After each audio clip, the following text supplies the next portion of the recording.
Hey everyone, I'm Megyn Kelly. Welcome to the Megyn Kelly Show. I want to tell you later today, we have an interview with one of the heroes from Team USA Olympic men's hockey team, the gold medal winners. Matthew Tkachuk will join me in an interview. I think you're going to find him totally charming. Very excited to show you this. We taped it yesterday and we all just fell in love all over again. He was wonderful. So anyway, you're going to enjoy that. But we begin today with the news as America's war in Iran continues. And if you look at the early polling, there are serious questions among the American people about why we're there and what our goals are. I mean, if you are having questions about what the mission is, you are not alone. For example, a Washington Post poll lists 8 choices for what people think the Trump administration's main goal is in Iran. The top response, show power or take control, which gets 14%. 14%. The lowest response, protecting U.S. and allies, gets 7%. So every answer, all 8, gets between 7 and 14%. The American people do not know why we're doing this. I mean, when you're getting no more than 14% for each possibility, the American people is confused. They are confused. They don't know why we're doing this. And what you're seeing now is support falling basically along partisan lines. Republicans, a majority, support the president. Independents and Democrats are totally against the president on this war, which makes some sense because, look, I've told you guys for the past 20 plus years, I'm a registered independent. I haven't been a registered Republican in more than 2 decades, and I'm with the independents. You know, as I told you yesterday, most of my Republican audience is supporting the president on it, although a lot aren't. And actually, there's an interesting poll showing it's breaking down more severely along gender lines, where a hefty majority of women are against it, and men are split almost 50-50. So that's all very interesting, but there is no question that the American people don't understand why we're doing it. So they're kind of resorting, the hard partisans, Dems and Republicans, are resorting to their partisan stripes, like, I support Trump, I hate Trump, and kind of going from there. It's also hard to follow what's actually been happening on the ground. After all, we have no ground troops in Iran yet. But here's the latest as we understand it. According to multiple reports, the Israeli Air Force struck a building where senior clerics had gathered in Iran to elect the new supreme leader.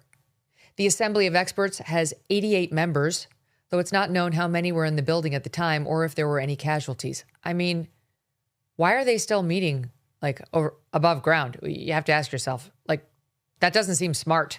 Not exactly sure what they're thinking over there. Iran is also fighting back outside of its borders and somewhat effectively. Both the U.S. embassies in Saudi Arabia and Kuwait are now closed after they came under drone attacks. As of now, thank God, no reported casualties. We hope it stays that way. But they are definitely causing trouble for the United States and for Israel.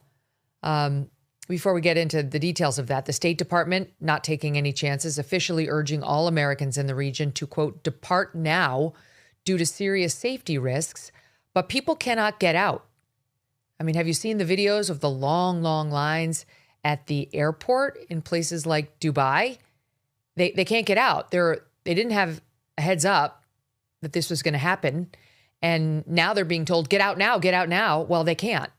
The lines are too long. The flights are too few. There's chaos at the airports. And there are a lot of Americans over there who are starting to panic that they may not be able to get out as the interceptors that stop the missiles from falling on these areas are running low. And that's one scary piece of all this. Iran, while it may or may not have been building up its nuclear arsenal since we devastated it, or obliterated, to use Trump's word, in late June, it certainly has been building up its missile storage capacity, thanks to, in part, China. We read, and Russia. We read about Russia shipping it a bunch of missiles that were intercepted by the United States on one Navy vessel not long ago, but plenty more have gotten through because they seem amply supplied to be targeting all of these U.S. outposts, our military bases, not to mention all over Israel. And both the U.S. and Israel are running low, reportedly, we'll get into it, the president's disputing it, on these interceptors, which would make the missiles ineffective. And by the way, the interceptors are extremely expensive, extremely expensive. But you know what we were doing? Giving them to Ukraine for the past few years and giving them to Israel over the past year or so, and using them to fight the Houthis in what turned out to be a rather brief conflict, using them ourselves when we went into Iran over the summer. I mean, we're low, according to an independent analysis of where we are. The president, I'll tell you exactly what he's saying. He's admitting some of it and denying others. But the point is, do we have enough interceptors? Because if we don't, and if we let these military bases sit as exposed targets who can't stop the missiles, that's a deep problem. We start today with one of the brightest minds in the defense industry. Erik Prince is co-founder of Unplugged Technologies. Erik Prince is on the record warning President Trump against sending ground forces into Iran and was against this conflict. But now that it's started, definitely has thoughts, having been all over the previous Middle East conflicts that we've experienced these past 25 years. Don't miss a moment. Subscribe to this show on YouTube and follow me on Insta, Facebook, and X. Our sponsor, the Electronic Payments Coalition, says Washington politicians are always getting in your wallet, and now they're messing with your credit card. They say your credit card and the security it offers are under attack, and that Senators Dick Durbin and Roger Marshall want to change the nation's payment system to benefit corporate megastores like Walmart and Target at the expense of everyday Americans. Credit cards can keep your payments secure and provide rewards that families use to help make everyday purchases more affordable. The Electronic Payments Coalition says the Durbin-Marshall mandates would let corporate megastores cut corners on credit card processing, routing transactions over cheaper, untested networks with weaker security and fewer protections. Find out more at guardyourcard.com and consider telling Congress to guard your card. Erik, welcome back. Great to see you. Thanks, Megyn. Nice to be back. Okay, so let's just start with your overall view on whether this was a good idea. I know you've said you don't really think so, but explain why. Look, I am no fan of the Iranians or of the mullahs, and glad to see the supreme leader gone. I mean, I've been on the Iranian hit list for years. I was personally denounced by the guy twice, but I don't necessarily agree with this approach to doing it. And I definitely do not understand how we allowed ourselves to be dragged in by the Israelis. And their problems are not necessarily our problems.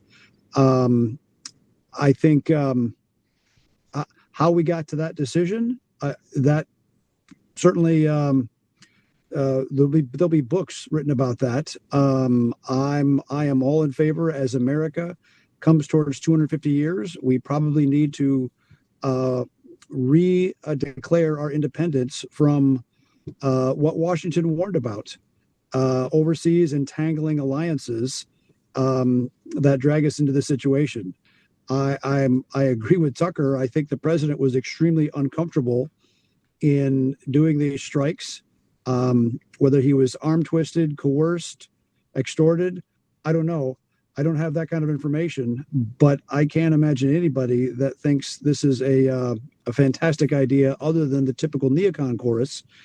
The last big push last summer, right, the 12-day war, it burned through 16 years worth of interceptor production. And now we're having to pull huge amount of supply out of Indo-PACOM, war reserve for that. What's right? that? Our supply in the Pacific, right? The different theater.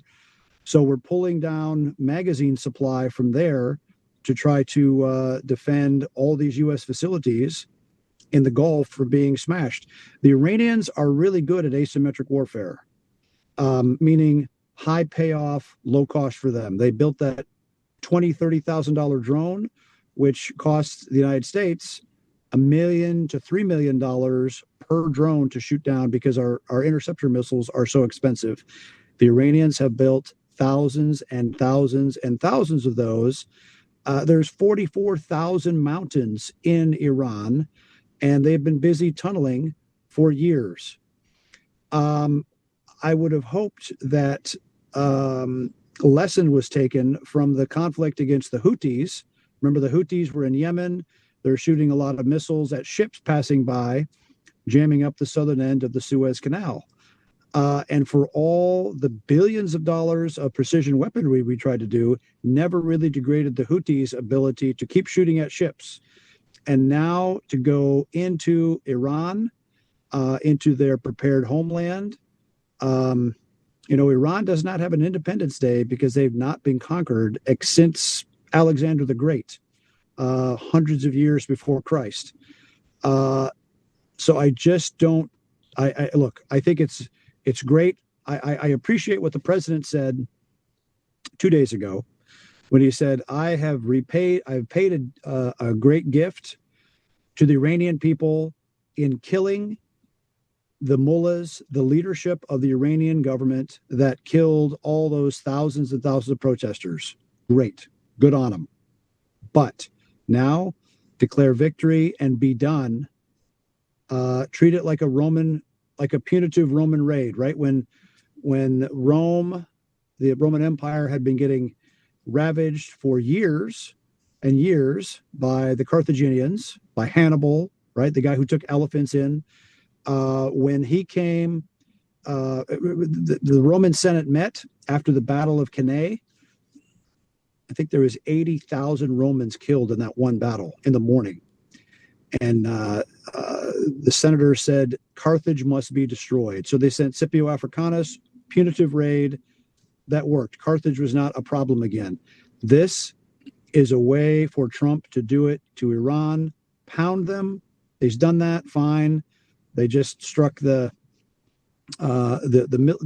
said, the people we were thinking would take over, they're dead too. Not sure that's going to be. Let that be the message to the Iranians to say, behave, be decent to the Iranian people, or we'll come back and do it again. I think the other construct that should be offered to the mullahs is to give them a city like Mashhad and let that be their holy city, their Vatican. They can go whatever strict super Shia supremacy, Islamic fundamentalism there, fine. Let the rest of the Iranian people breathe free.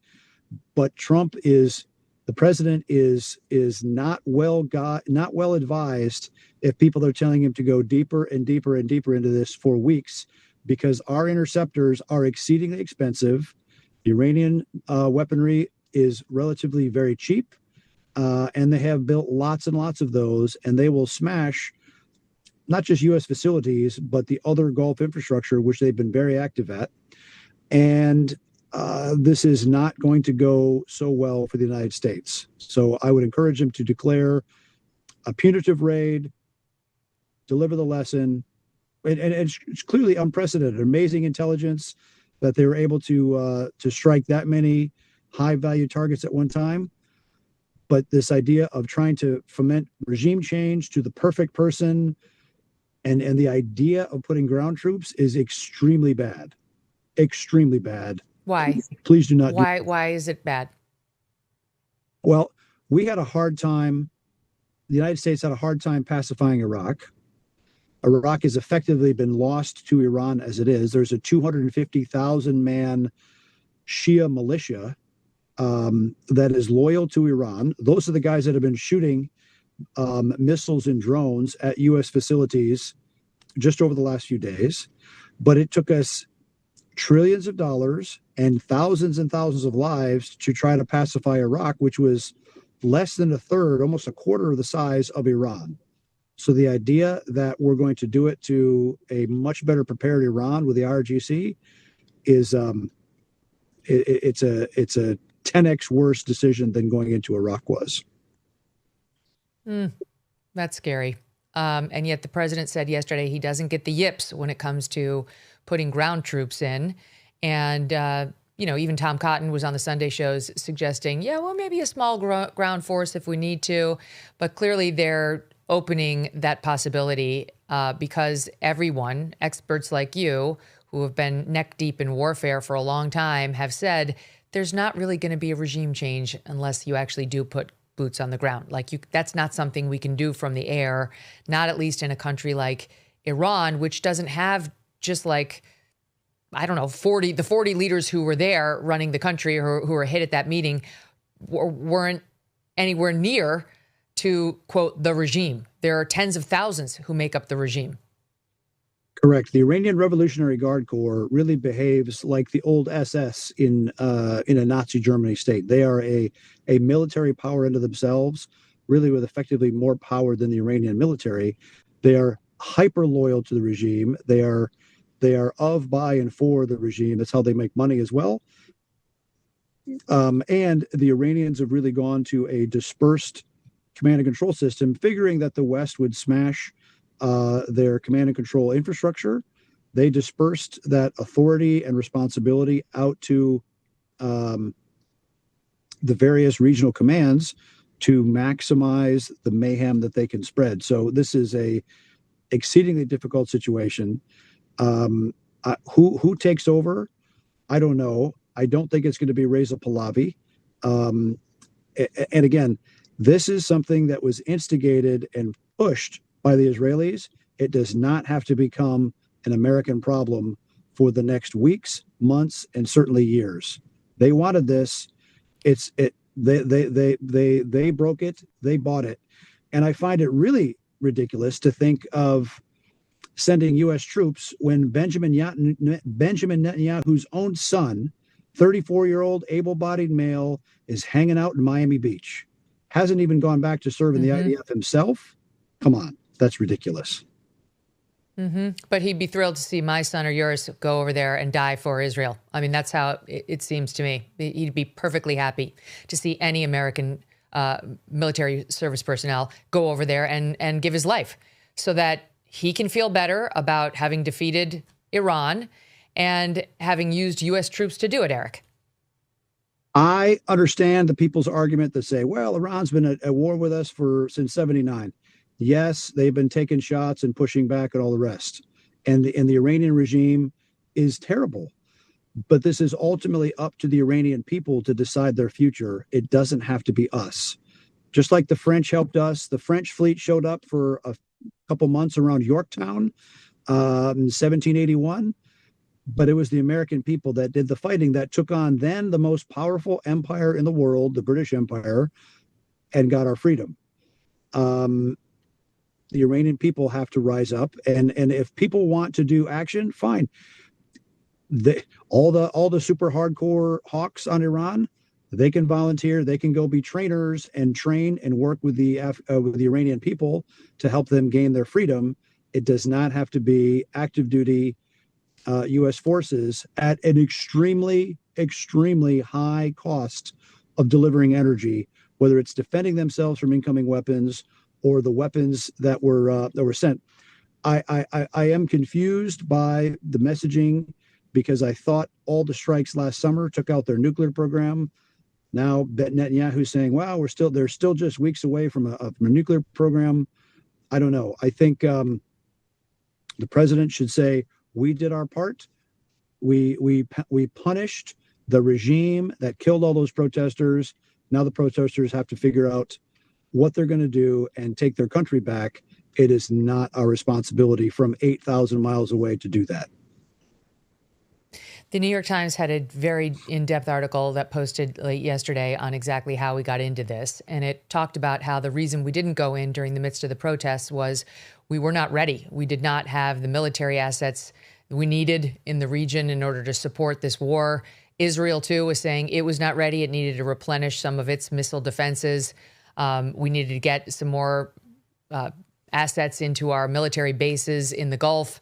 And so that seems to be the reason that we waited from when he was slaughtering his people, the Ayatollah, to now to go ahead and do this. But it also makes very clear that, as we reported yesterday, as now Marco Rubio and Speaker Mike Johnson have said on the record, the reason we actually decided to do it is that Benjamin Netanyahu went in and told President Trump, we're doing it. We, Israel, are doing it. And the Trump team understood that that would lead to retaliatory strikes against us. We're considered the big Satan, they're the little Satan, and that we thought it would make more sense if that were the case, that we went in there first in tandem with Israel and sort of started this thing on our terms.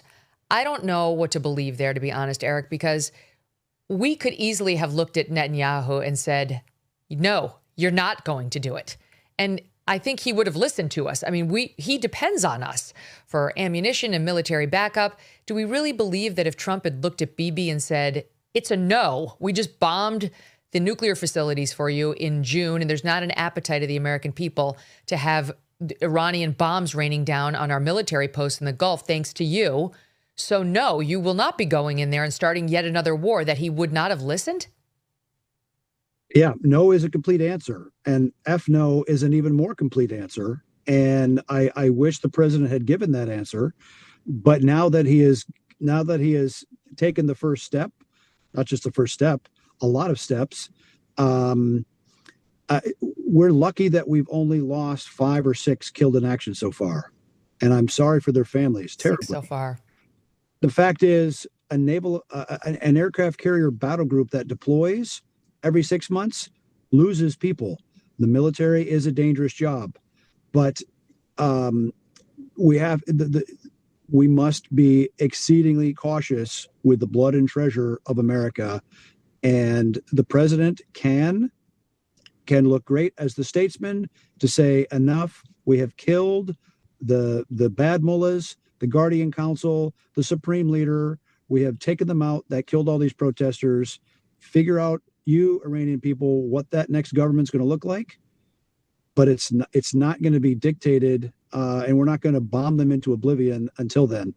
The other thing the Trump administration could do is there is real change afoot in Afghanistan now, because the Taliban, most of the Taliban, and of course all the former part of the normal, free government, are all really sick of the 5 crazies that have been running the country.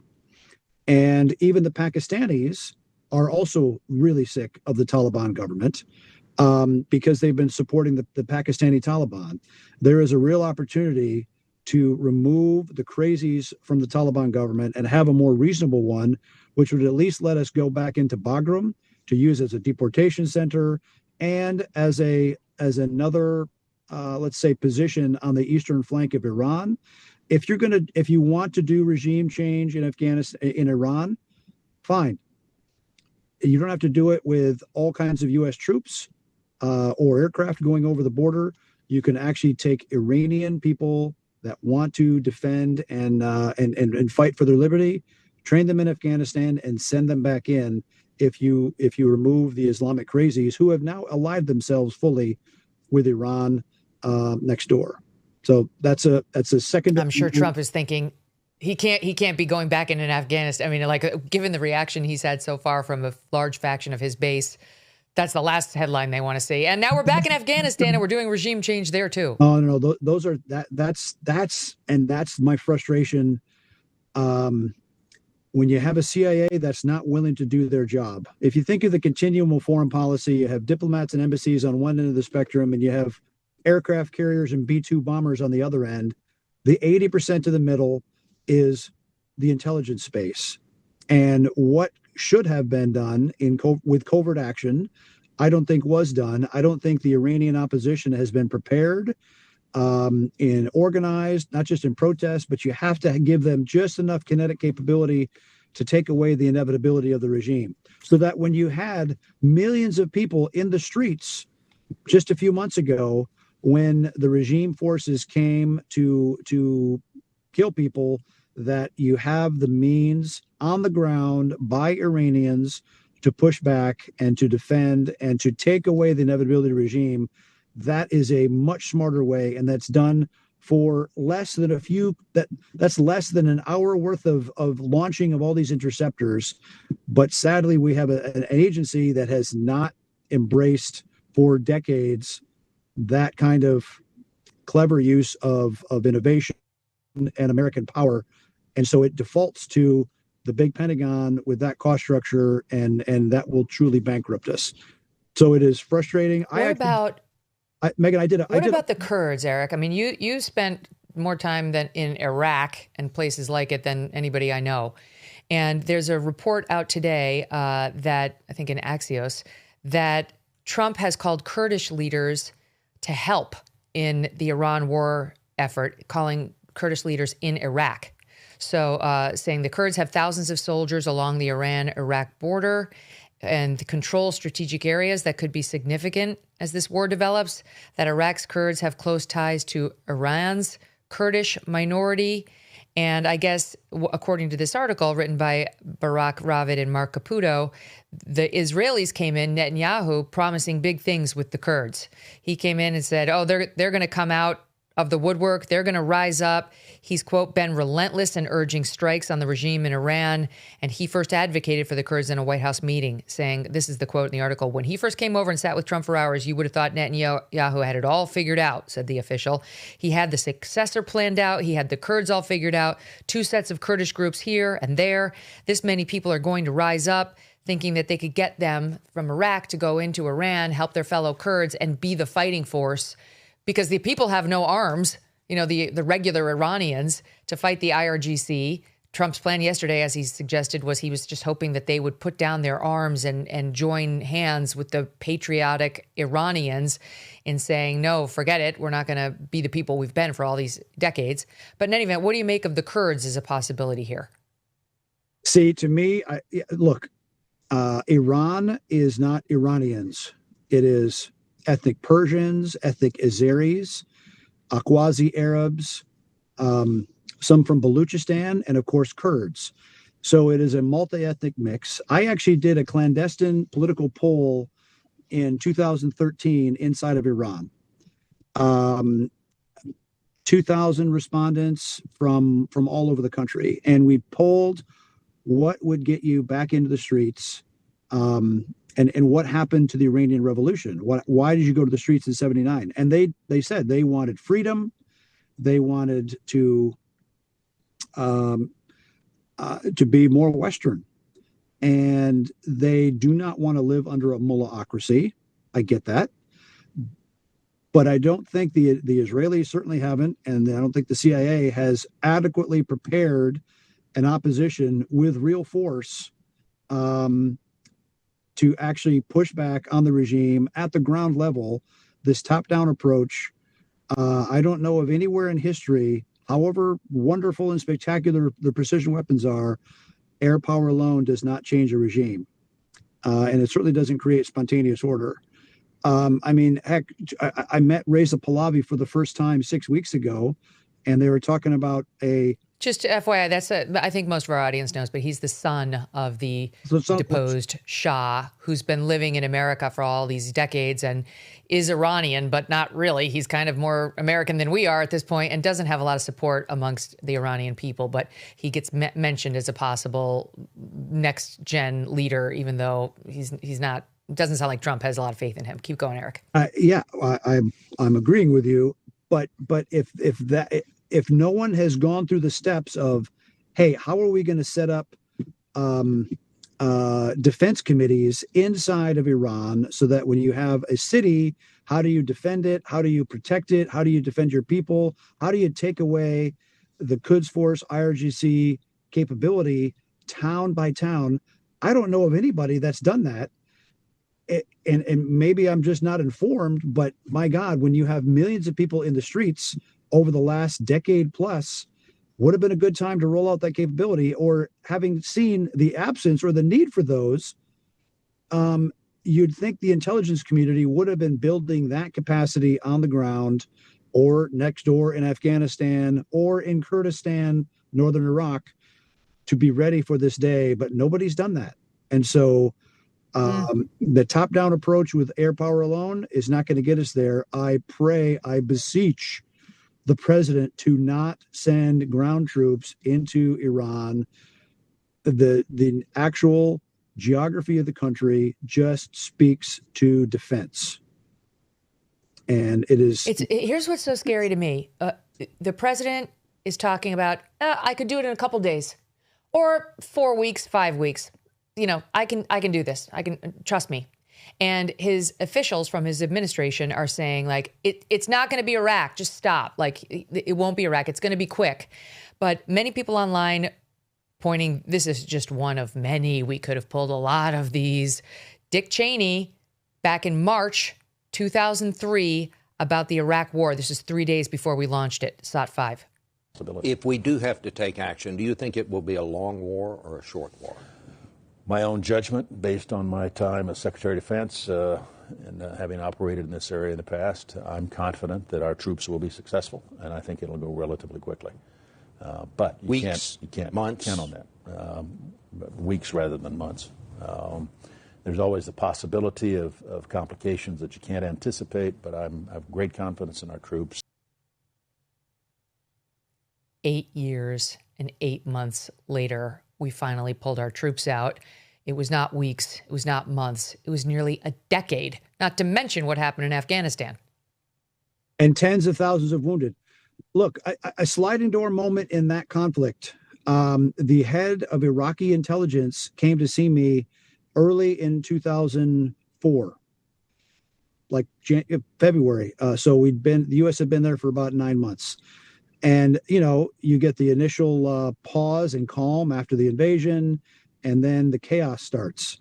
And he said, we're seeing all kinds of evidence of the Iranians sending agents into Iraq, building cells to kill opposition, to exert force. And we want a capability to drive them out.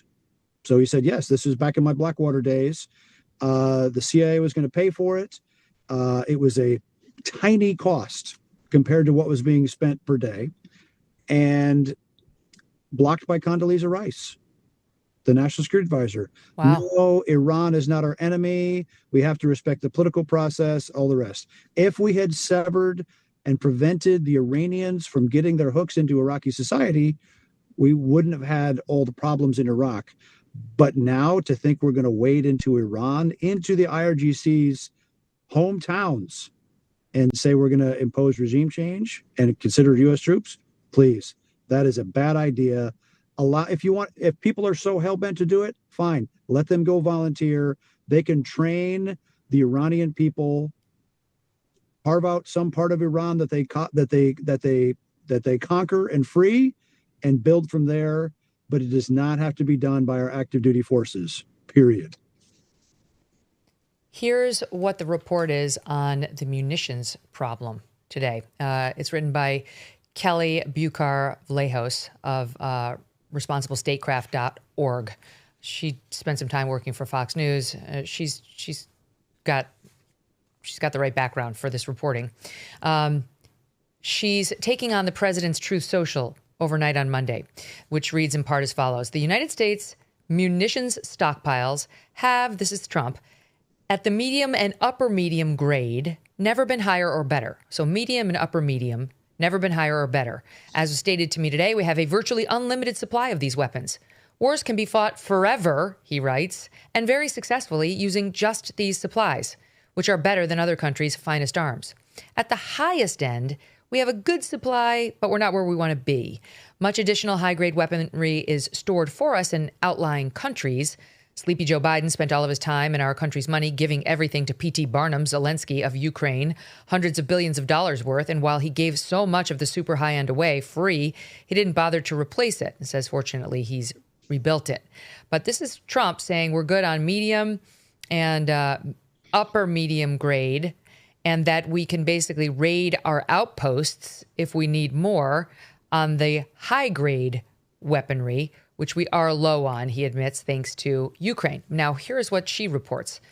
Okay, she says, by all measures, by every measure, this is not true. It would never be true. But in the case of today, after 4 years of emptying our stores for Ukraine, and then more than 2 years for Israel, fighting the Houthis, defending Israel twice in Operation Midnight Hammer in June, and now Operation Epic Fury. Well, you remember the nursery rhyme. She writes, Old Mother Hubbard, the cupboard is bare. Perhaps what is most absurd, she writes about Trump's words, other than the lack of truth, he did not rebuild the stockpiles in 1 year following Biden. The missiles are still being sent to Ukraine under previous agreements. And then he told the Europeans they could buy them, depleting the stores even further. But she says, but his Joint Chiefs of Staff chairman, Dan Kane, also warned that an operation, especially an extended one, could be risky. Washington Post reporting last week, we brought this to you yesterday as well, Dan Kane expressed his concerns when they were planning this at a White House meeting last week, that any major operation against Iran will face challenges because the U.S. munitions stockpile has been significantly depleted by Washington's ongoing defense of Israel and support for Ukraine. Trump immediately went to Truth Social to contradict the story. But as we reported here, she writes, the military was already raising the alarms last summer about the shocking, that's in quotes, number of missiles that had been depleted from the stockpiles. She writes, the standard missile variant was down 33%. Those cost $12.5 to $28 million apiece. Each interception attempt requires at least 2 missiles, and often more than that. Thwarting a few missiles can easily end up costing more than it does to buy an F-35. According to reports, the U.S. used a quarter of its THAAD missile interceptors during the 12-day war in June, the one in Iran, alone. The Guardian reported in July the U.S. only had 25% of the Patriot missile interceptors it would need for the Pentagon's future military plans, with many already sent to Ukraine and more promised. It goes on. She talks about how we were expending Tomahawk cruise missiles air-to-air to counter the Houthis, which one of the reasons why Trump ended that so abruptly is we were running out of those. The Tomahawks lost at an extraordinary rate in operations around the globe, not just that one, but in the Middle East against Iran, against the Houthis, and against Nigeria on Christmas Day. On and on it goes. The point she's making here, Eric, is we don't have the military defenses and weaponry that we need to defend against an Iran that's not just rolling over. Correct. And if what's more strategic value to the United States is keeping the CCP from rolling over Taiwan, because they make all the computer chips that we need to run a modern economy. That is far more strategic. We don't need anything in the Middle East for oil because we're independent thanks to Texas fracking. So yes, it's a math problem and it's a production problem. You over the last 20, 30 years, you've really allowed a cartelization of our defense industry. You have the 5 super majors, which make super exotic, very high-end weaponry that, as you just listed, is ridiculously expensive. And so the cost of delivering energy, right? There's 2 things a military commander does. You coordinate information and release energy. Move that airplane from here to there, move that ship, or put that warhead on a forehead. The cost of doing a warhead on a forehead in the United States is grotesquely too high. And Trump administration, to their credit, is trying to bring reform there and bring more competition to it, but haven't been able to go nearly fast enough because you have a lethargic, worthless Congress, which doesn't really change procurement rules to open up the throttle on production and procurement. But those are, yes, what you just listed are very real math problems. And if we deplete stocks further, now you leave the entire Pacific theater and the West Coast of the United States extremely open to incoming attack from anybody, really. Mm-hmm. And they don't get made overnight. This amidst reports as follows, that the U.S. embassies in Saudi Arabia and Kuwait have closed after drone attacks. You mentioned that the Iranians are using not only missiles, but drones very effectively, and they've got some untold number of them, and they're using them against U.S. embassies in Saudi Arabia and Kuwait, and now we've closed those after they were attacked by drones. The U.S. are urging Americans in the region, depart now. Again, they're asking themselves, how? How do we get out? It doesn't seem that easy. Then there's a report that the UAE and Qatar are having interceptor issues, that the United Arab Emirates and Qatar, via Bloomberg, are privately lobbying allies to help them persuade Trump to reach for an off-ramp that would keep U.S. military operations against Iran short. Privately, both the UAE and Qatar are working to quickly improve their air defense capabilities. The UAE has requested assistance from its allies with medium-range air defenses, while Qatar has asked for help to counter drone attacks, which have emerged as a greater-than-ballistic missiles threat. Qatar's stocks of Patriot interceptor missiles will last 4 days at the current rate of use. Not for nothing, but the UAE and Qatar denied these claims when contacted by Bloomberg on them. But the Wall Street Journal has similar reporting. They read a crucial variable is whether these monarchies start running out of interceptors before the Iranian regime runs out of projectiles. At current burn rates, it could be very soon. The UAE, they write, by Monday evening had been targeted by 174 Iranian ballistic missiles, 8 cruise missiles, 689 drones in 3 days, with no missiles and 44 drones actually hitting. Bahrain, Kuwait, Qatar, these are all Gulf allies, came under heavy barrages, with Bahrain reporting 70 incoming ballistic missiles. It usually takes 2 or even 3 interceptors, such as missiles for the Patriot or THAAD systems, to shoot down one ballistic missile. And we talked about how expensive those are. So these are all our Gulf allies who are taking the brunt of it right now. Of course, Israel's getting attacked, but so are all of our Gulf allies, and so are our embassies. And in the meantime, the question is whether we've gone to Iran to say, hey, do you want to talk? Do you want an off ramp? Because we're not projecting that publicly. I did see at least one unconfirmed report that we had tried to do that through the Italians and that we were told no. But right now it's full steam ahead. In fact, all the administration keeps saying is, you haven't seen anything yet. We're about to unleash a much bigger, fuller, heretofore unseen barrage. Yeah, Megyn, I've not had a security clearance in more than 15 years. So maybe I'm just not very well briefed. But at the end of the day, I think it's a math problem when you have an enemy like Iran that can field weapons that are $20,000 to $30,000, like a Shahed drone, and we have to shoot it down with, I thought the standard missiles were 1.2 million. What you just read, they were in the 10 to 12 million per copy. It's insane. Insanity that we've allowed our cost structure to get away from us that badly. And yeah, this is not a great situation. But the president can say, look, we did our part. We smashed the Iranian leadership, and now we're done. Yeah, you're welcome. That's it. Our part's done. And if Israel wants to stay over there and do something, although I guess that's fraught too, because that's kind of how we got into this mess.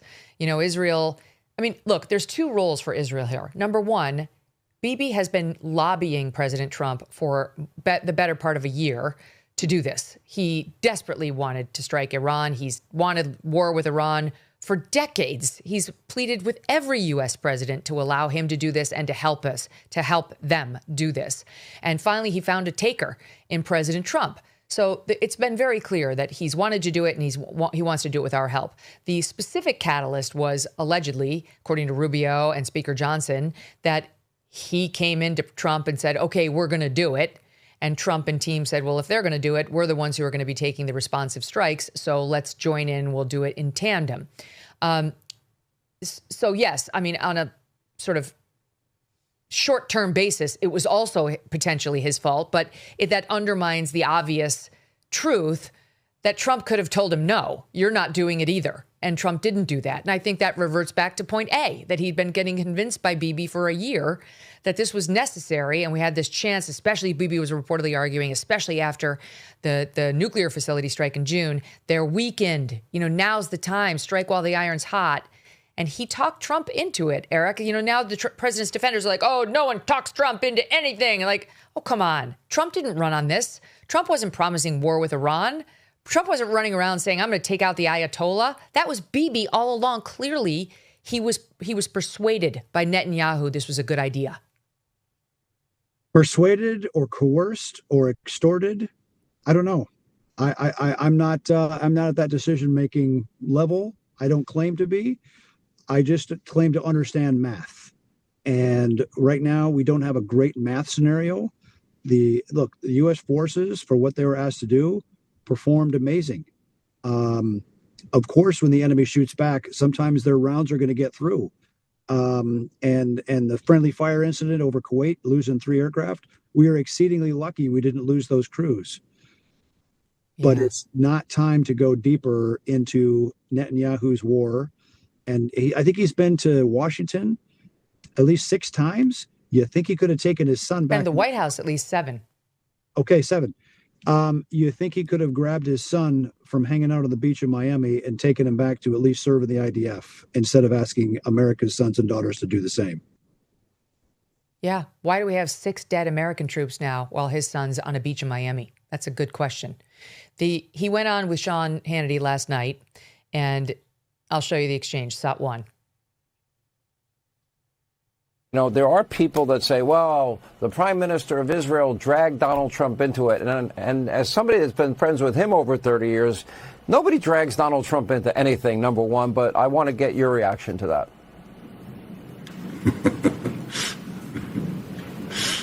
Well, you're right. I mean, that's ridiculous.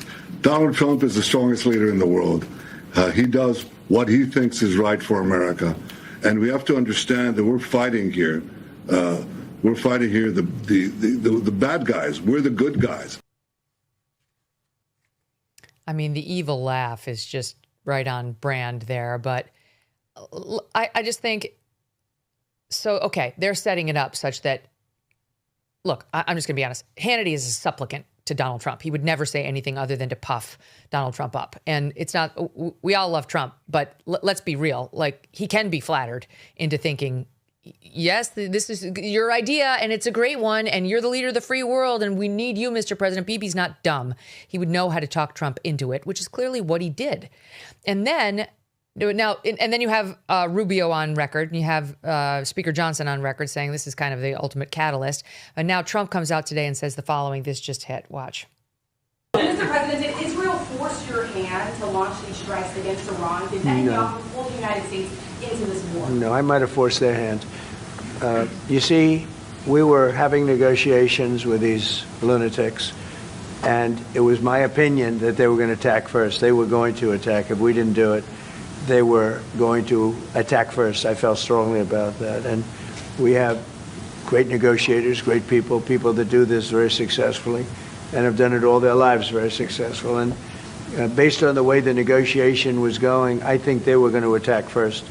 And I didn't want that to happen. So if anything, I might have forced Israel's hand. Okay, that's just not true. There's zero, that he didn't mention that at all in any of his explanations about why we started this war. All the intel that's been leaked in the reports to the Washington Post and the New York Times and every publication has been, the calculation was that we would get hit by Iran preemptively after Israel struck them. Not that they were just going to, out of nowhere, attack the United States if they had not yet been attacked.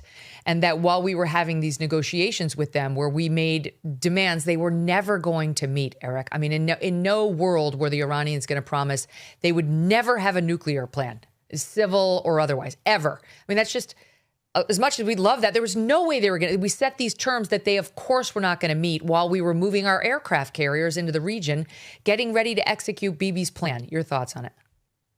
Look, I love the president.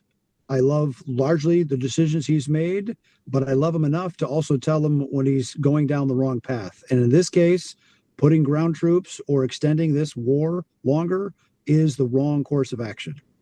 So I hope that he seeks wider counsel, looks at history, and says this one is not the best path for the American people to go deeper into Iran, period. Mm-hmm. Mm-hmm. You don't think there's any way of forcing regime change without boots on the ground and a lot of them? Not our boots, not American boots. Iranians, sure. You have a very young population there. Like 70% of the population is under the age of 30. They are not a fan of living under a mullahocracy. When they protest, the mullahs killed them. Give them the means to defend themselves. That's what covert action is supposed to be. That's the path forward, but it doesn't have to be U.S. aircraft and certainly U.S. troops on the ground fighting a unconventional or conventional war. Not the best course of action. Erik Prince, thank you for your service to the country and your expertise today. We appreciate it. You bet, Megyn. Have a good day. Yeah, you too. This is very tricky wicket. Up next, we're going to have the other side, someone who I respect who's a supporter of the president on this, and we'll hear his rebuttal to some of these arguments. And as always, you guys will be able to make up your own minds. My audience is very, very bright. And we just want to make sure you're armed with the facts on both sides. This is not a President Trump bashing show, but it's also not it's not a supplicant show, as you well know. The president and I have crossed paths many times, positively and negatively over the years. There's a mutual respect there, if not always total agreement. All right, stick around. We'll do the other side next. If you are looking to make smarter choices for your health this year, consider Riverbend Ranch. Their steaks are not only delicious, they also contain real high-quality protein that helps fuel your body. Beef is a complete protein and contains all 9 essential amino acids your body needs to function. It also keeps you fuller for longer, reducing cravings and snacking. But here's the key. Not all beef is created equal. The quality of the beef depends entirely on how it is raised and where it comes from. That's where Riverbend Ranch stands apart. For more than 35 years, Riverbend Ranch has been building an elite Black Angus herd, carefully selecting cattle for exceptional flavor and tenderness. All Riverbend Ranch cattle are born and raised right here in the USA. They never use growth hormones or antibiotics, and the beef is processed at the ranch in their award-winning USDA-inspected facility. No shortcuts, no middlemen, just incredible, healthy, flavorful beef shipped directly to your home. Order today at riverbendranch.com. You don't want to go to the store, have to wait for products that may or may not be what you want. Is it grass-fed? Is it organic? What is it? Just go to riverbendranch.com. Take care of it in advance. It'll be in your freezer, super convenient, and you know you're getting quality. Use the promo code Megyn to get $20 off your first order. Joining me now, someone who fully supports the president's actions in Iran. Mark Geist is a retired U.S. Marine. After retiring from the military, he began doing contract security work in Iraq during the height of the war. He was also a member of the security team that fought off Islamic militants during the siege of the U.S. diplomatic compound in Benghazi, Libya, back in 2012. That attack left 4 Americans dead, including the U.S. ambassador, Chris Stevens. To this day, Geist still has 16 pieces of shrapnel in his body from the attack. He is now founder of the Shadow Warriors Project, an organization that helps military contractors who need medical and financial assistance. He's also the co-author of 13 Hours. Mark, great to see you again. Thank you so much for being here today. All right, so there's no one I can think of that I respect more than you in terms of your service and your sacrifice for this country. So please try to sell me on this war, which I am definitely not sold on right now. Well, and I understand that. I think a lot of Americans are not sold on it yet. We got to look back at history. When we first started engaging with Iran or them engaging with us was in 1983 when their proxies started bombing our U.S. embassy and Marine barracks in Lebanon. Since then, through the IRGC, they've built up their proxies, expanding them into Yemen, into Hezbollah, Hamas, which is really what's the core of things that have kept peace from really happening in the Middle East, I think. And with that, I guess you look at their development of nuclear weapons, the nuclear capability. I do hear the argument that, they don't have it right now. They're not going to be able to have it, but when is when? And it's not necessarily ICBMs that we have to also worry about. We have to worry about dirty bombs and their capability to do that. And there's got to be a time when we decide to look at the ultimate way of preventing it or deterring it is getting rid of it. And I think between what we've seen over the last probably 4 or 5 months with the Iranian people who are very fed up with the mullahs, they want a change. They just don't have the capability of doing it without a little bit of help. And I think where we're at right now is taking out the leadership of both the mullahs as well as the IRGC leads them or gives them the permission that they're looking for to take back their country. Okay, but how practically does it work? We take out the top leadership. We've taken out 40 to 200 people at the top, reportedly so far. Yesterday, the report was 40 and then 200, including possibly 100 civilians. Now I'm sure it's much larger.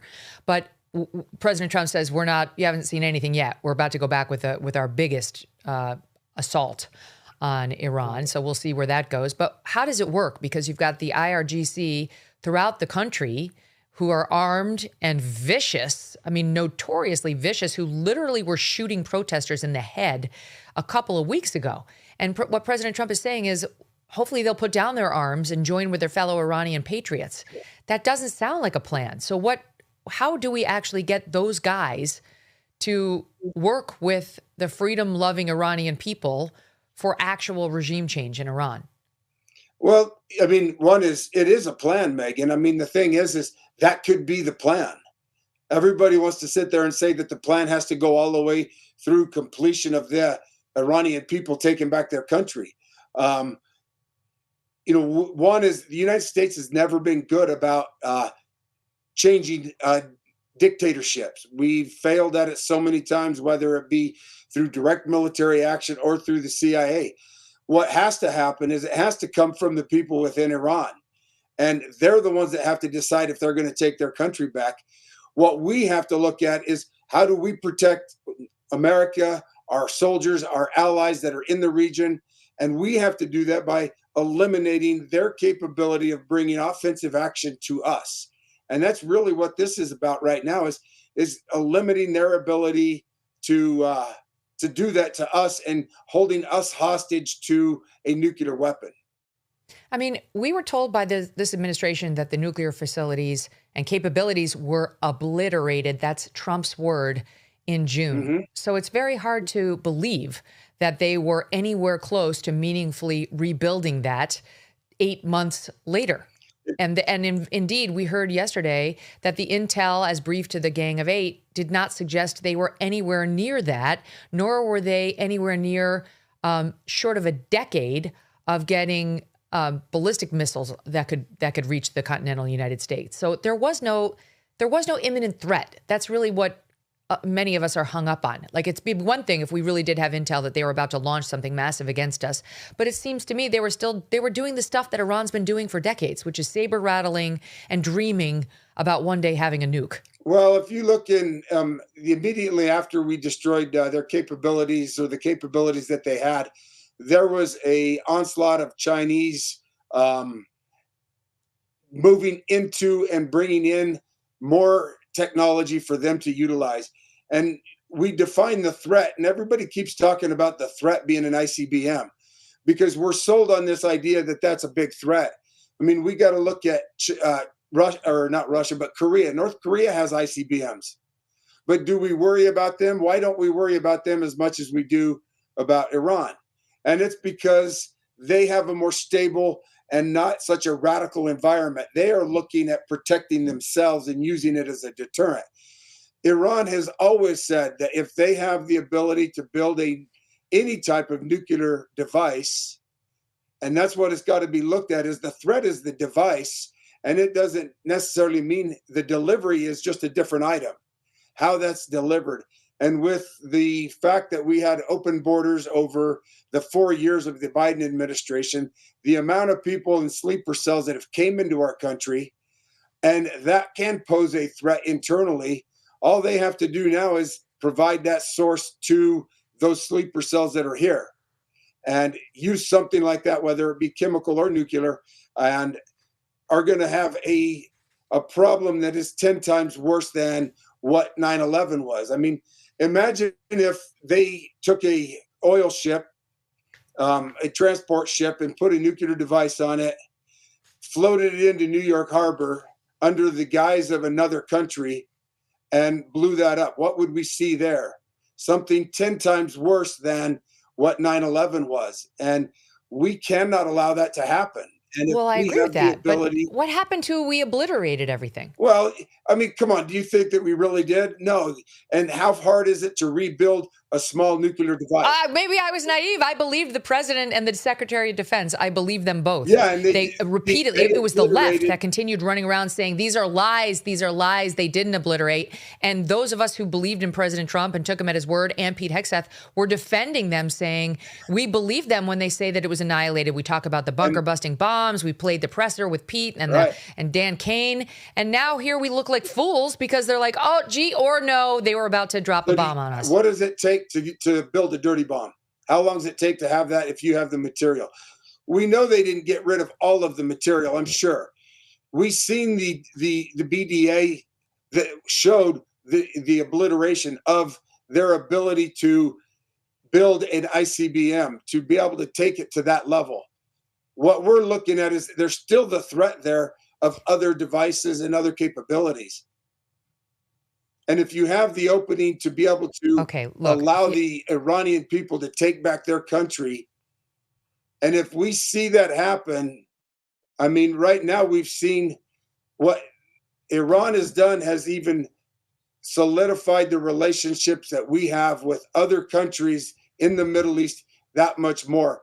Something they did not ever expect was Bahrain, Qatar, Saudi Arabia becoming an ally to fighting Iran. We're at a position that but we here's need the to thing, take Mark. this threat out Nobody and get rid of mentioned it. anything about a dirty bomb until, like, President Trump spoke twice on Saturday. Once again, the administration put out messaging on Sunday. Then the president spoke again yesterday. Marco Rubio spoke yesterday.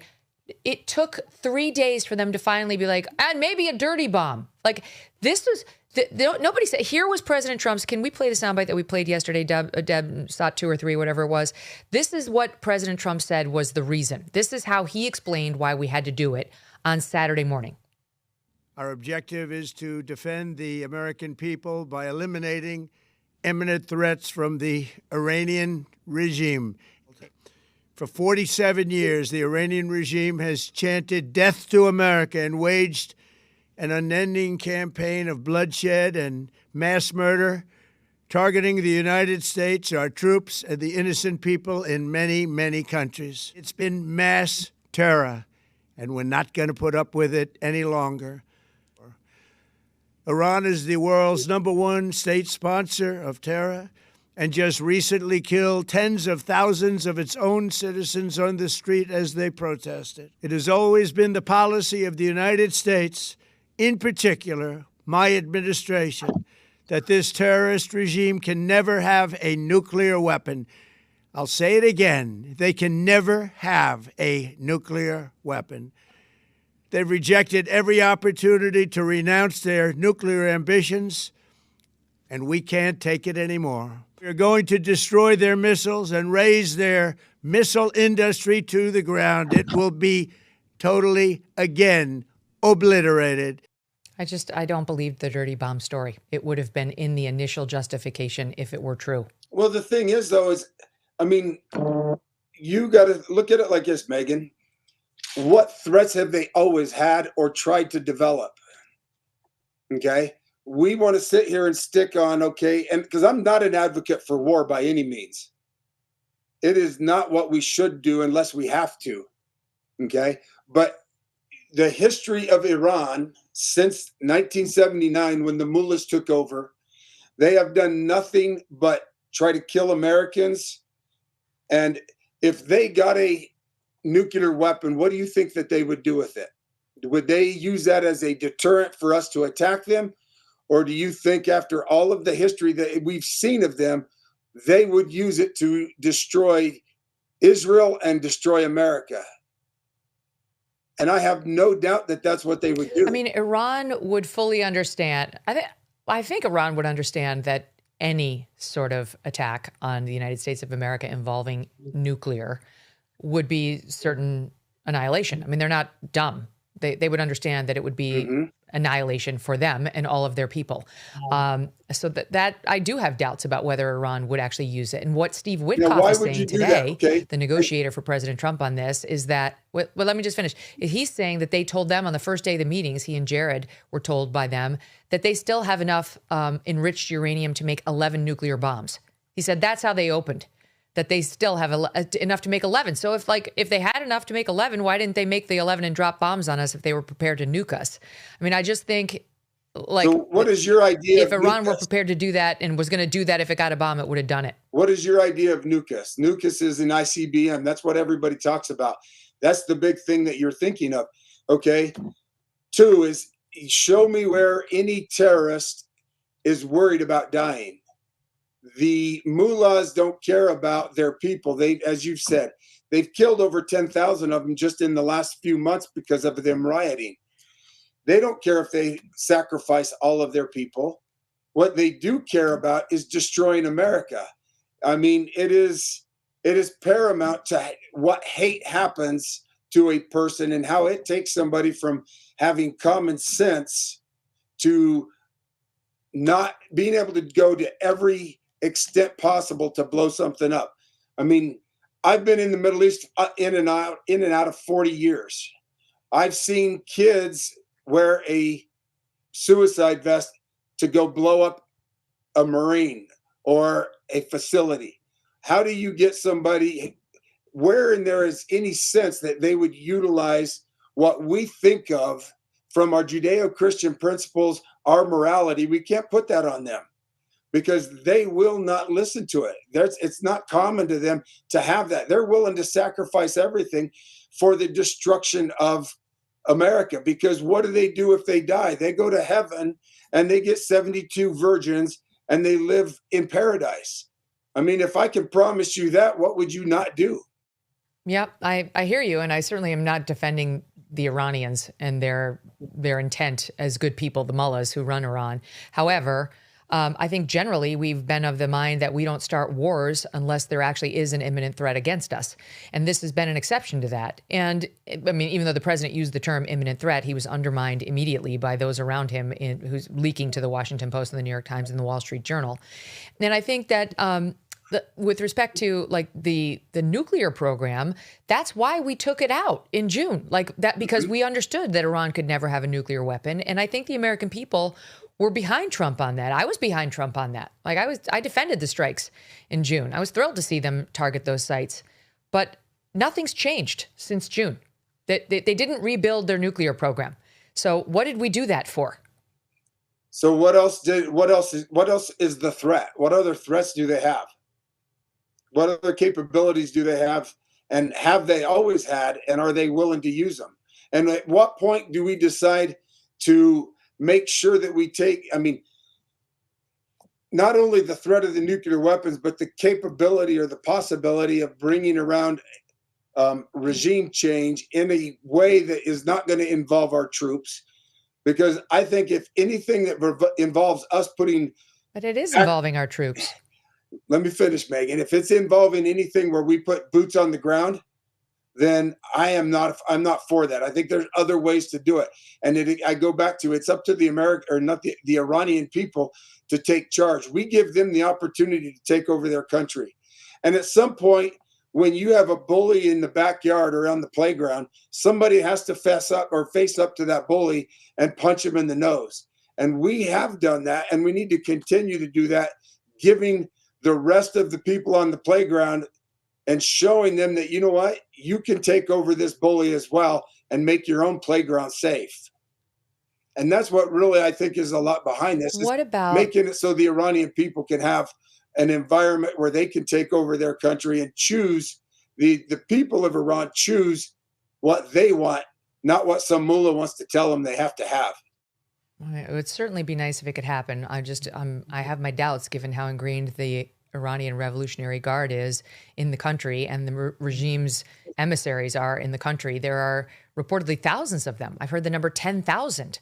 So it's not going to be that easy. It's not just like, okay, the Ayatollah's gone and now the country's free. No. Like, this is going to be a war. But nothing a war. And the Iranian ever people aren't armed. We're going to the Kurds.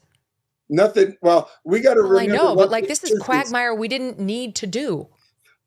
Two things is, one is, when has anything worthwhile been easy? It never has. Two is, when we talk about the Kurds, I mean, most people don't understand what the whole Kurdish nation or Kurds, that part of that race involves. I mean, you have Kurds that live in and have been in Iran. You have Kurds that are in Iraq. You have Kurds that are in Syria, and you have Kurds that are in Turkey. All of them are not, though they are all Kurdish, they're not all on the same side all the time. I mean, we saw it in Iraq. I was up with Barzani and Talabani a lot up in the Kurdish portions of Iraq. They fought each other left and right when Saddam was still in power because they're vying for power themselves. And that is one of the problems that we're going to see in Iran.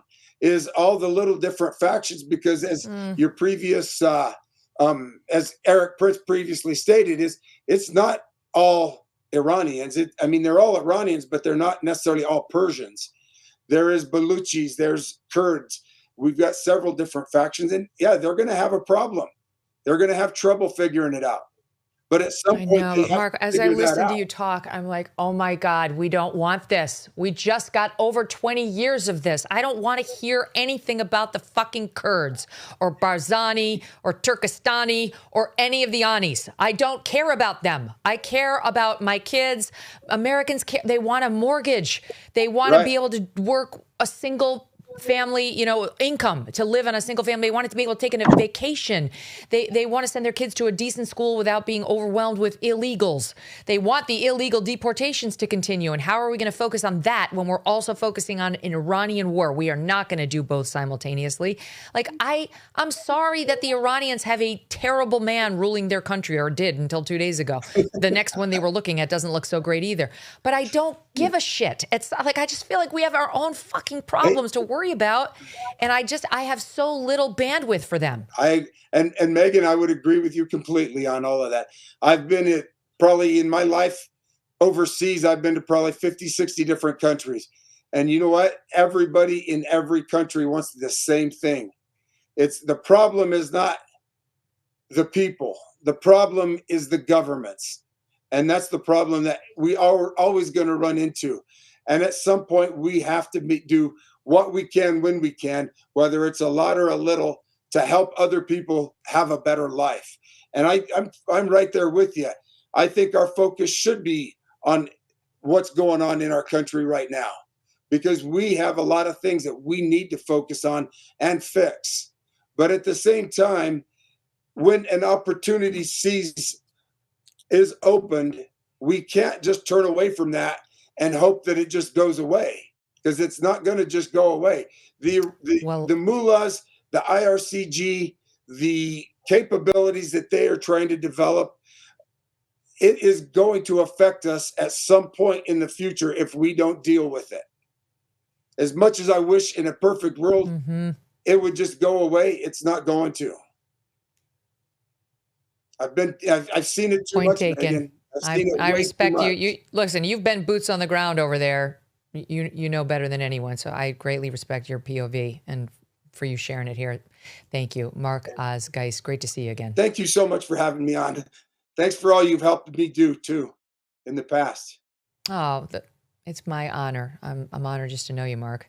And all the best to the rest of the guys too. Those guys are badasses out of that Benghazi compound. And I was lucky enough to come to know them when it went down. Okay, we have a bit more ahead. And then Matthew Tkachuk from the U.S. men's Olympic gold-winning hockey team. He's here.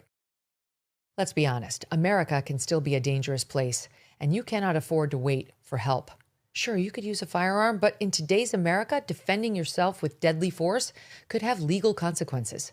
According to FBI data, 99.9% of all altercations do not require lethal force, and that's exactly why so many are turning to Byrna. Byrna is proudly American, hand-assembled in Fort Wayne, Indiana. These less lethal self-defense launchers are trusted by hundreds of government agencies, law enforcement departments, and private security companies. Over 600,000 Byrna pistols have been sold, most to private citizens who refuse to be victims. Byrna launchers fire rock-hard kinetic rounds and powerful tear gas and pepper projectiles, capable of stopping a threat from up to 60 feet away. No background checks, no waiting periods, and Byrna can ship straight to your door. Take responsibility. Protect your future. Visit Byrna.com right now or your local Sportsman's Warehouse. That's BYRNA.com or your local Sportsman's Warehouse. Visit now and be prepared to defend. Now we turn to another story we covered last week that's making big news right now. Former President Bill Clinton and former Secretary of State Hillary Clinton testifying behind closed doors last week about their ties to Jeffrey Epstein. Well, last night, video of their depositions was released by the House Oversight Committee, and there are some interesting moments that we have got to get to. Okay, where to begin? I kind of want to start with Bill because he was entertaining. Let's start with SOT 51, where he was asked why Jeffrey Epstein would say, quote, he likes them young. In the Epstein cases that Epstein said, you, quote, like them young. Why would Epstein say that about you? First of all, that's not true. What's not true? That I have any interest in underage. I didn't say underage, I said young. But it's still not true. Is an intern young? Yes. Okay. At my age, anybody younger than I am. Did you know Jeff? Oh my gosh, brutal. Brutal. I'm so uncomfortable watching the whole thing. Is an intern young? Yes. That's, of course, why Jeffrey Epstein said you like him young.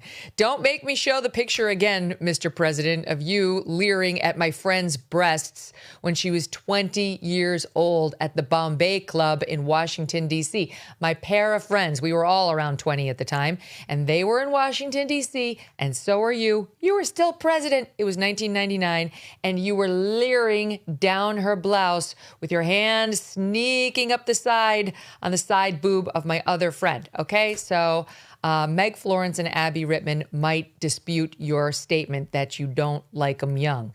I saw it myself. In any event, there was that. Then he was asked about that viral hot tub moment that we all saw from the Epstein files, where you can see him. It's larger than a hot tub. It's like a bath, like one of those traditional Roman baths. It's like large, and you can swim around in. It bears more of a resemblance to a pool when you see the larger shots. And he was asked about this. Here's how that went. SOT 50. Do you recall the details of this photo? Recall the photo being taken? No, I don't think I ever knew the photo was taken. This picture was taken in Brunei. Were there other people in that pool or hot tub with you as well? I don't think there's anybody in the hot tub. I didn't forgotten that there was anybody in the hot tub. This photo, there's a girl over here. Or there's someone. Yeah, I don't know who that is. But he's also asking in the pool area whether other individuals. I don't know who that is. Okay, so you don't know? No, and then there were other people in the pool. Okay, so do you remember who were they under 18? Would you know? No. Were they part of your traveling party, he's asking you? Yes, they were, I think. I think everybody there was part of our party. I swam around, I sat in the hot tub for 5 minutes, or whatever it was, and I got up and went to bed. And then I have to ask this, did you engage in any sexual activity with this person? I went to bed. Who is with you? That kind of gets to one of the core issues. This is so uncomfortable, but it's fair game. He was very close with Epstein. He was all over the world with him. He was on the plane 17 times. Like, these are fair game questions of Bill Clinton. Hillary didn't seem to know anything, but Bill knew a lot. And part of what was interesting about the dynamic was watching his lawyer. It was very annoying, her speaking objections. You know, when you take a deposition, the lawyer defending the deponent is not supposed to do a bunch of speaking objections. But man, it was, and so was the male. He was flanked by two lawyers, a female and a male, and both of them were completely trying to telegraph to Bill Clinton the answers. He's asking you to get into Jeffrey Epstein's mind and opine on what he may or may not have been thinking. You know, like you're supposed to say objection to form at a deposition. That's all you're supposed to say, so that you can preserve your substantive objection for when this case ever proceeds to, let's say, a trial, if somebody got indicted. So these speaking objections were inappropriate and ubiquitous yesterday. You didn't see much of it there, but trust me, because I watched a lot of this. There's another one here about whether he thinks Jeffrey Epstein killed himself. That's the $64,000 question for many. SOT 55. Do you believe that Jeffrey Epstein killed himself? Are you asking him to speculate on how Mr. Epstein died? I'm asking what the president thinks of. So you're asking his opinion? Mr. President, was your friend Jeffrey Epstein suicidal? Are you classifying him as a friend who he has testified that he was friendly? He has called him a friend in a letter. He said he was friendly, but not. True. You've asked for his testimony. Mr. President, do you believe that Jeffrey Epstein was suicidal? Do you know? Was he ever suicidal? The best of your understanding. I don't know. I only know what the medical finding was. I think maybe he finally got caught and I don't know. I've accepted it in my own mind. I don't know what happened. Mr. President, what did you accept? That he killed himself or that he did not? That he did, but I don't know. Yes, sir. Thank you, Neither Mr. do President. We don't. None of us know. Did you hear his lawyer say, that's it? He tried to cut him off from answering, and Bubba was there to chat. He was ready, said, I think he got caught. Caught what, sir? Caught what? I mean, really, that's the interesting conversation. He wasn't prepared to give up too many details on that, of course, but it is interesting to hear him talk about his own theory on Jeffrey Epstein. You can only imagine what he was thinking because they had known each other very well. Trump, too, for that matter. What was he thinking the day he heard that Epstein allegedly killed himself? Like, after all the hours they'd spent together, I mean, I'm sure Bill Clinton was like, oh, shit, this is going to turn into a nightmare now because when there's no actual resolution in a court of law, as there ultimately would have been against Jeffrey Epstein, you know, the unanswered questions are sometimes the most dangerous ones. And that's, I think, proven true in the Epstein case. So there you have it. I think he got caught. He got caught. Very interesting answer. The following clip has gone a bit viral because he was smiling as he looked at Epstein documents showing, for example, a photo of him framed in Epstein's home in Manhattan. This is the pictures from a New York Times piece in 2025. Some had mistakenly thought it was that same picture that we just showed of him in the pool. It's not. It's a different photo of him. And you can watch.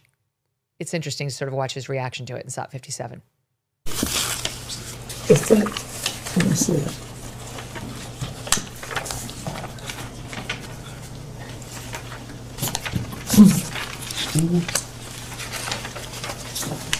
Okay.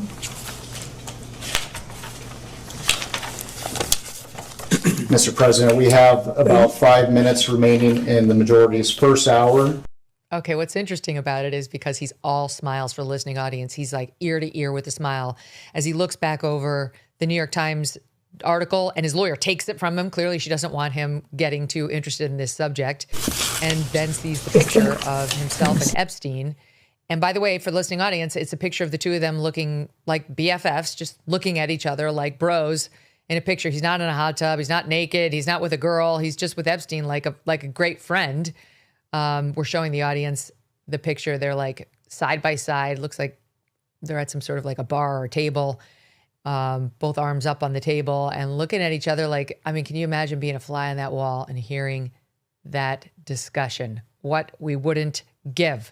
Okay, so overall, it wasn't, earth-shattering. That he denied any knowledge of Epstein's sex crimes. When asked if he ever had any communications with Epstein related to young women or girls, he said no. He briefed lawmakers on the backstory of his history with Epstein and denied having any knowledge, again, of the sex crimes before he was prosecuted. He denied having sex with a mystery woman pictured next to him in that hot tub. Again, he explained it was taken at a lavish hotel in Brunei with the Sultan inviting him there. He said, my team was working on the AIDS issue, and Epstein was there, as was Ghislaine Maxwell. The Sultan of Brunei was a man I had gotten to know well. I want you to stay at this hotel, and I hope you'll use the pool, he said. So I did.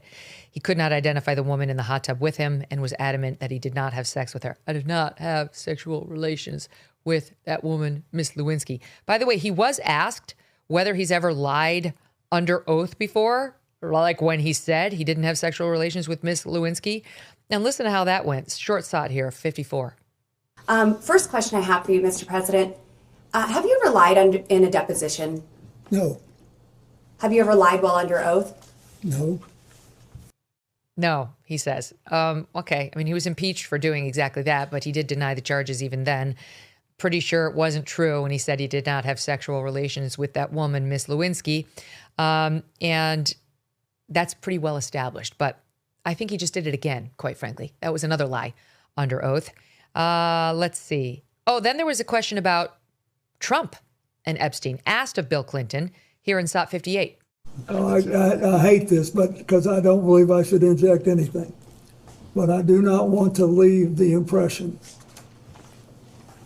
but since there was no follow-up question, the president never, this is 20-something years ago, never said anything to me to make me think he was involved in anything improper with regard to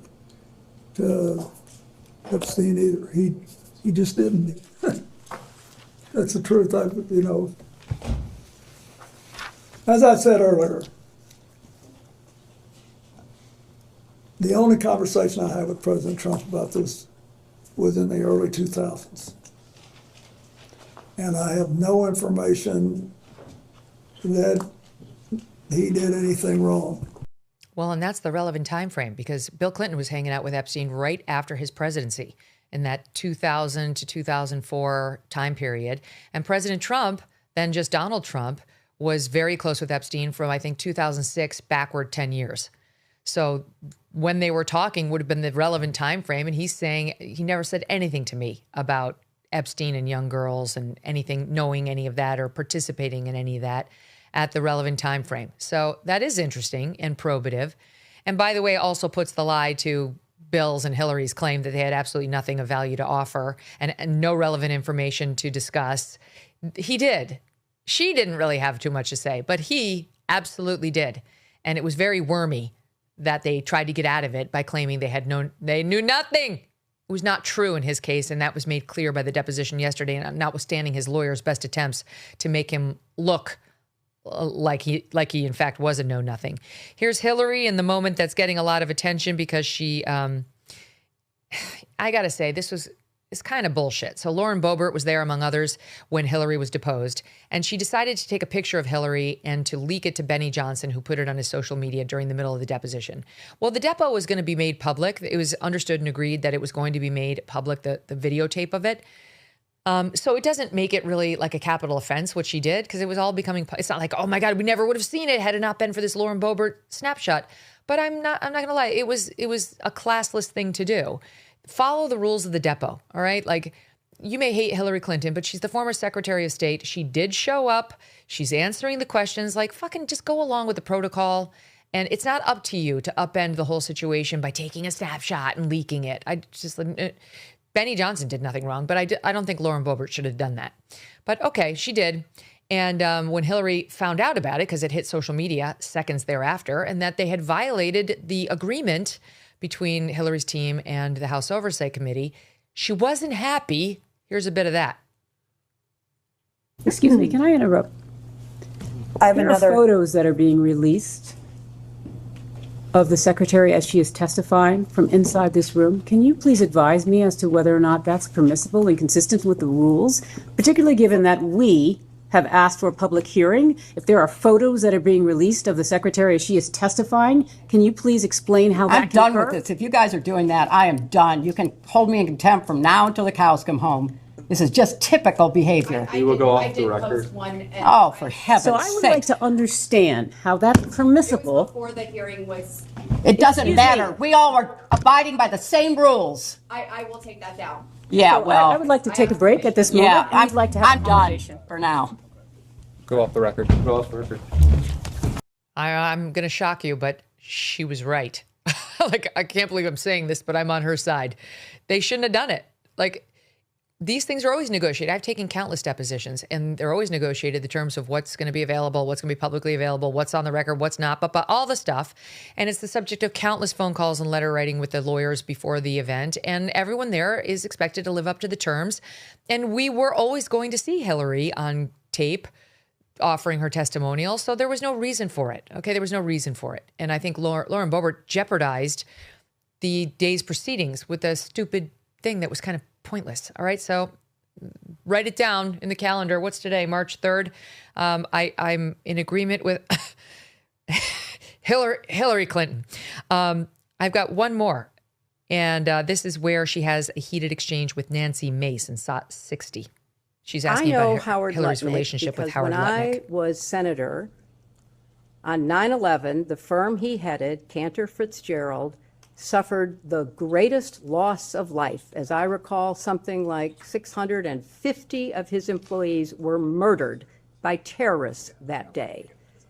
Howard Lutnick missed being a victim because he was delayed dropping his child off to kindergarten. You asked the question. I'm going to answer your question. Now you're going to This was what I spent my time doing. I'm a survivor trying to look out for other survivors, trying to and I was taking care of the people who lost 3,000 lives. And now you're being defiant and indignant today. You have emails. You've denied that Jeffrey Epstein, that you tried to get Jeffrey Epstein to give money to you. I did not. Howard Lutnick was If used you to have an get email money, with me asking Jeffrey Epstein for money. I have an email from Howard Lutnick sending it to Jeffrey Epstein and his people to raise money for an event, an intimate event for you at his offices at Cantor Fitzgerald. You're going to sit here today and obfuscate and say to this committee, you didn't try to get money from Jeffrey Epstein when there was any.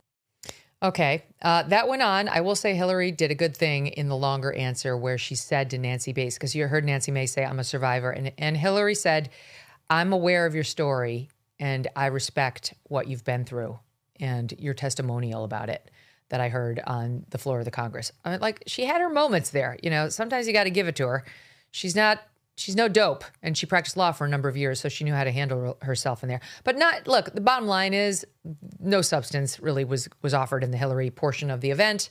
And it did not appear that she knew that much, or at least wasn't prepared to give up that much.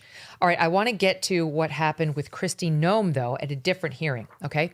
She was on Capitol Hill today testifying before the Senate Judiciary Committee in an oversight hearing on DHS operations and had a remarkable exchange that I happen to have some knowledge about with Senator John Kennedy, a Republican.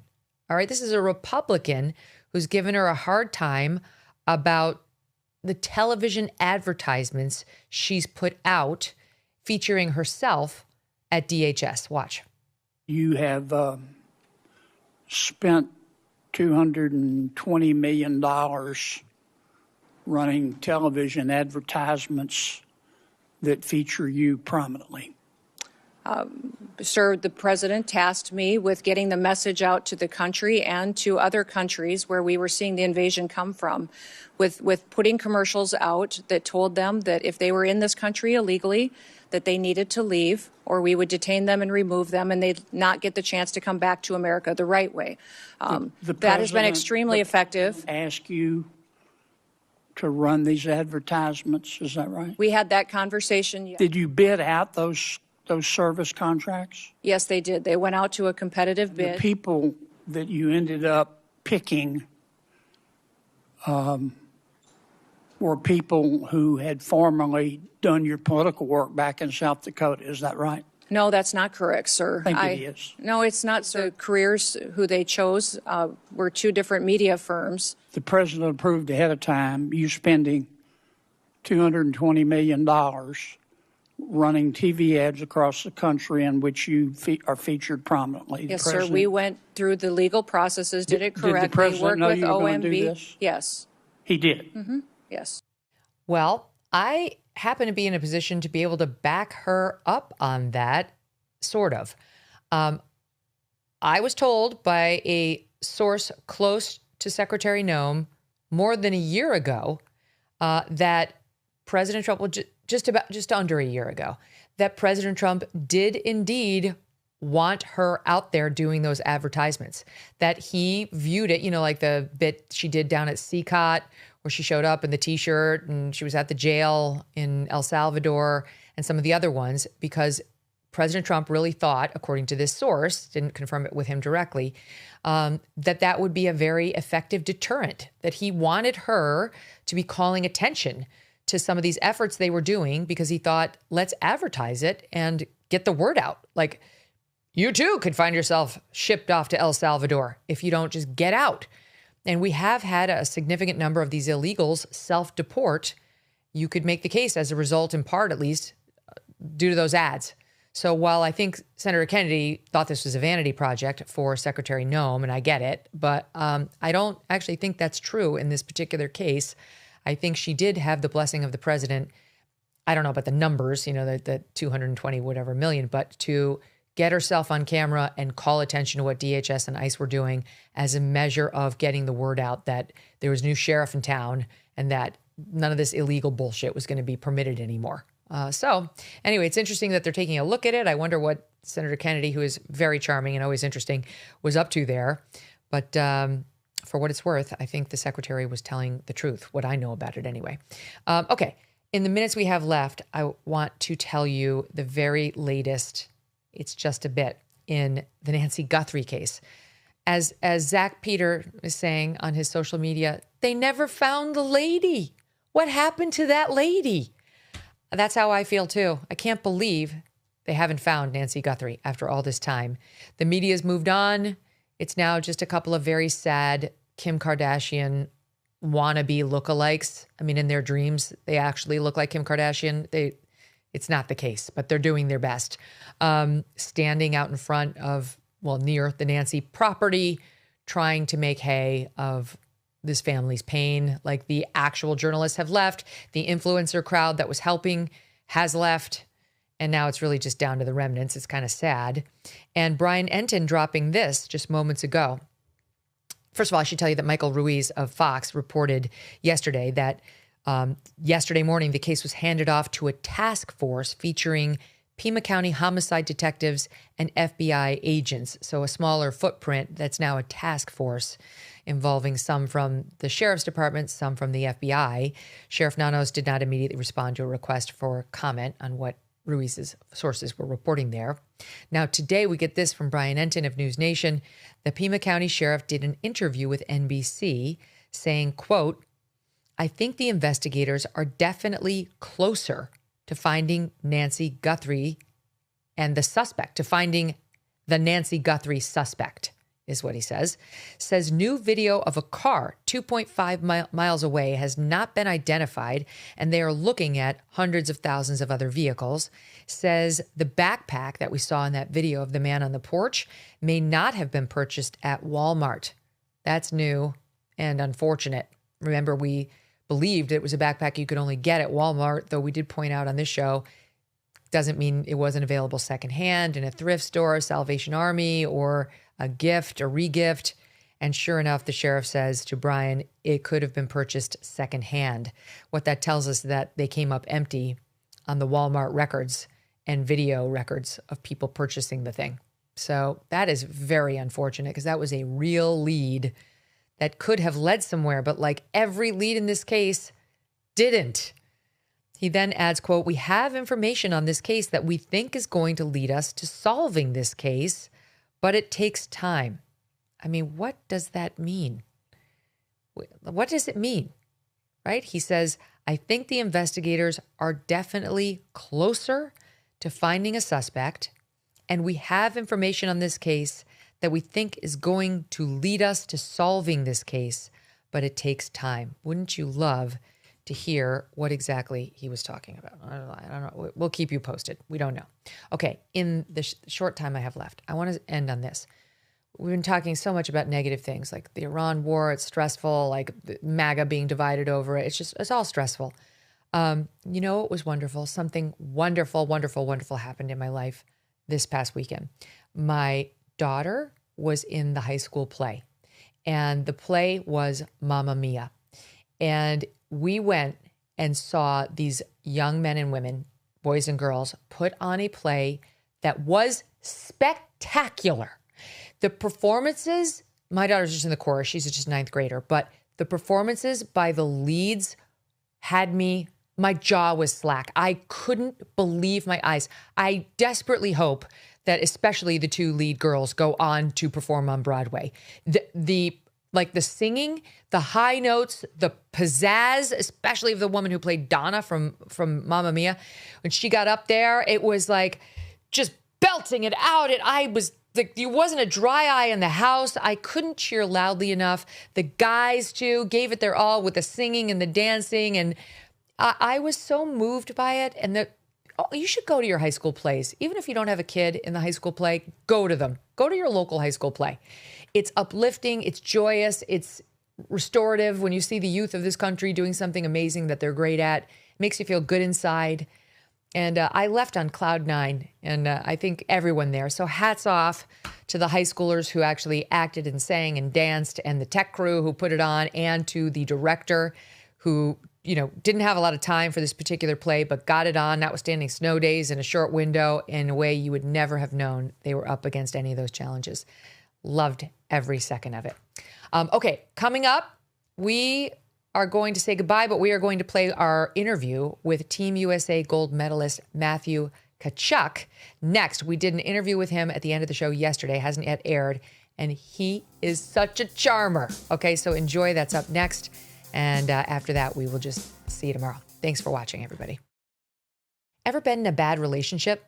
The kind that just wears you down. You settle in, even though deep down you know this is not how it's supposed to be. Well, that's what daily aches and pains can feel like. You stop expecting to feel good. You start thinking, maybe this is just life now. But it doesn't have to be. With Relief Factor, you can break up with pain just like Anthony did. He wrote, quote, "I was dealing with debilitating pain and fatigue. I've been taking Relief Factor for about 2 months, and now I'm back to running my business, fishing, gardening, doing the things that really matter to me." If you have back pain, knee issues, or stiffness slowing you down, Relief Factor could give you your mobility back. Relief Factor is 100% drug-free. It targets the inflammation that causes pain, helping you move better, feel better, and actually enjoy life again. Try the 3-week quick start for just $19.95. Go to relieffactor.com or call 800-4RELIEF. Break up with pain and get back to what matters. Welcome back to the Megyn Kelly Show. As anyone who has seen this show in the last few weeks, last week and few days knows, I can't get enough of the gold medal winning U.S. men's Olympic hockey team. Can you? And last week we saw that even President Trump wanted his own piece of gold. Watch. I love you. I'll put it on you. Absolutely. I'm not giving it back. I'm not giving it. I'll trade you that for a pen. Hey, that's cool. One of the guys letting him put it on. I thought I'd never have this on my. Okay, sit back. And that guy is with the Florida Panthers, and his name is Matthew Tkachuk. His brother Brady also played on the team. They are sons of hockey legend Keith Tkachuk, himself an Olympian, who never was able to take home the gold. Like his teammates, Matthew received a hero's welcome from his hometown team in Florida, but he did not forget to give the game puck to a 101-year-old World War II veteran named Jim Solano. Watch. Panthers forward and Team USA alternate captain, Matthew Tkachuk.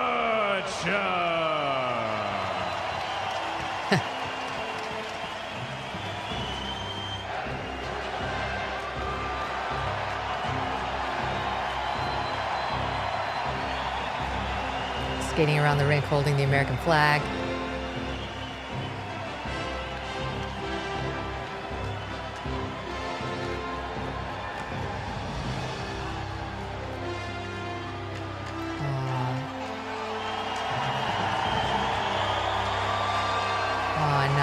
Here,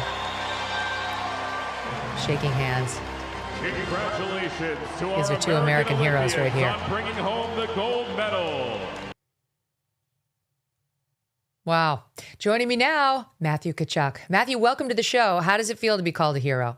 I'm not a hero. First of all, thank you for having me on. Love listening. But yeah, not a hero, just a hockey player. And very lucky to be in the situation that I've been in, and very lucky to be having this around my neck right now. But the veterans and all the first responders, military, they're all the heroes, not me. We just play the game we love, and we were very honored to represent the greatest country in the world doing it. And the support we've gotten has actually been so insane that I still can't really believe it, if I'm being honest. So just trying to enjoy all the celebrations that have come from it. And I'm trying to have this around as much as I can, because it's kind of like the Stanley Cup. What it does to people when they see it, the smiles, it's kind of what it's all about. All right, now I'm gonna tell you something I should have told you. I should have emailed you knowing that you guys would win a week ago. There is a product called Party Smart, and if you take it in the midst of your alcohol, it makes the next morning a lot easier. I feel like I'm gonna send a case of this to the entire team. But you're a young man, so you probably don't have that problem anyway. I want to know everything. So there's a lot I have to ask you about. First of all, let me ask you this: you make this team, the Olympic hockey team. I realize it wasn't 1980. It wasn't like a bunch of college kids up against the Soviets. What was the messaging internally? Was it like, no, we have a real shot at winning gold, or was it, it's going to be very tough to get past those Canadians? I would say that we definitely weren't saying it publicly, but privately in our room, it was gold or bust. We felt we had the team to do it. We felt we had the characters to do it. We felt we were the perfect team to break the streak, the 46-year streak. And so many proud Americans in there that the sacrifice from what I saw guys on our team do, like everybody's, the best players or one of the best players on their team back at home. And to see like the sacrifice that guys would make, playing less minutes, playing different role, not playing power play, less 5-on-5 minutes, maybe not even playing at all. And that's when I first saw the sacrifice in that first practice. I knew we had a real legit shot. And it took to overtime in the gold medal game to do it. It took probably the best goaltending performance of all time by Hellebuck. And it really takes a village, like the trainers, the equipment guys, all the staff. I mean, we put in so many hours. I know it was only a 3-week tournament, but everything that built up to it. The culture with USA Hockey, starting with the guys that came before us, and now after winning, the guys that are going to come after us. It's culture of USA Hockey is something that's so special, and I'm just so lucky to be a part of it. It is so special. I didn't know this. I'm not a sports person, but I'm so inspired by the culture of USA Hockey. I'm so sad. I'm moving all my kids over to immediately. They don't skate a lick, but they're going to. We're starting. How is USA Hockey so patriotic, so bonded, so on message, totally having each other's backs? It is not like that in every sport. I just think it's like a group of guys that are so selfless, and like I just talked about the sacrifice, like willing to do whatever it took, like put their bodies on their line for the country, play a different role. Just I thought, which was really cool, that I've talked about a little bit since, but kind of going back to like the alumni and the guys that have come before us. Like I obviously talk to my dad like every day. He was a 4-time Olympian and played for 20 years, and we've become close over the years with guys like Chris Chelios, Jeremy Roenick, like Brian Lee. So for example, like before every single game, there would be like 5 or 6 of us out in the hall taping our sticks or getting our skates sharp or tying like laces, whatever we were doing to warm up. And we would FaceTime Chris Chelios, talk to him for a few minutes. We'd FaceTime Brian Leach, talk to them for a few minutes. So I felt our team did a great job of keeping the alumni of USA Hockey like involved. And then we go into the dressing room and they all sent us like these huge letters that we had like plastered all over the walls of messages. So like we just have such a tight brotherhood, whether you're Mike Ruzioni, who's however old, or you're Jack Hughes, who's 24 years old, like everybody in between, so tight. And we're so lucky to have guys like Mike Ruzioni on the 1980 team, who they were really the guys who influenced guys my dad's age, and then my dad's age guys with Chris Chelios, Jeremy Roenick, Brian Leach, Mike Madonna. All these guys influenced, the Patrick Kanes and then us. So it's really just a trickle-down effect. And who knows, hopefully our team right now is influencing the next generation or generations, because that's really what it's all about, in creating the greatest culture around it. Is patriotism part of it? I think that it is. Like, we're so proud to be Americans. We're so proud to represent our country. And like, that was the greatest honor I've ever had in my entire life, is representing the United States, wearing the red, white, and blue at the Olympics at the greatest stage ever. And I don't know if you're ever going to get a greater honor than that, other than maybe being in the military or a first responder.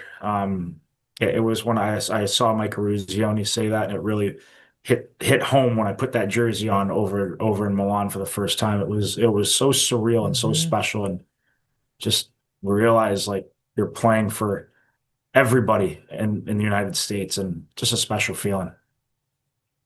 So you're in the finals, you're up 1-0 for virtually the entire match. And then right at the end of the game, toward the end, the end of the second period, the Canadians scored. Now it's tied, and the game ends and it's tied. Now we go into sudden death, and it could easily have gone the other way. Unfortunately, maybe not easily given Hellebuck in the goal, but were you on pins and needles? Do you, at your level, because now you're a professional hockey player at this point.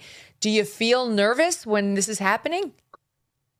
Maybe a tiny bit going into the game, but once the game happened, I was totally fine. And before overtime, I thought our coach, Mike Sullivan, gave an unreal speech where he was really just talking about, like, there's a hero in this room that's gonna change the course for generations to come with this goal. And I mean, at the end of the day, I just looked to the right and we had Connor Hellebuck there, and I just calmed right down. He was in a zone that it was probably the greatest goaltending performance in the history of hockey.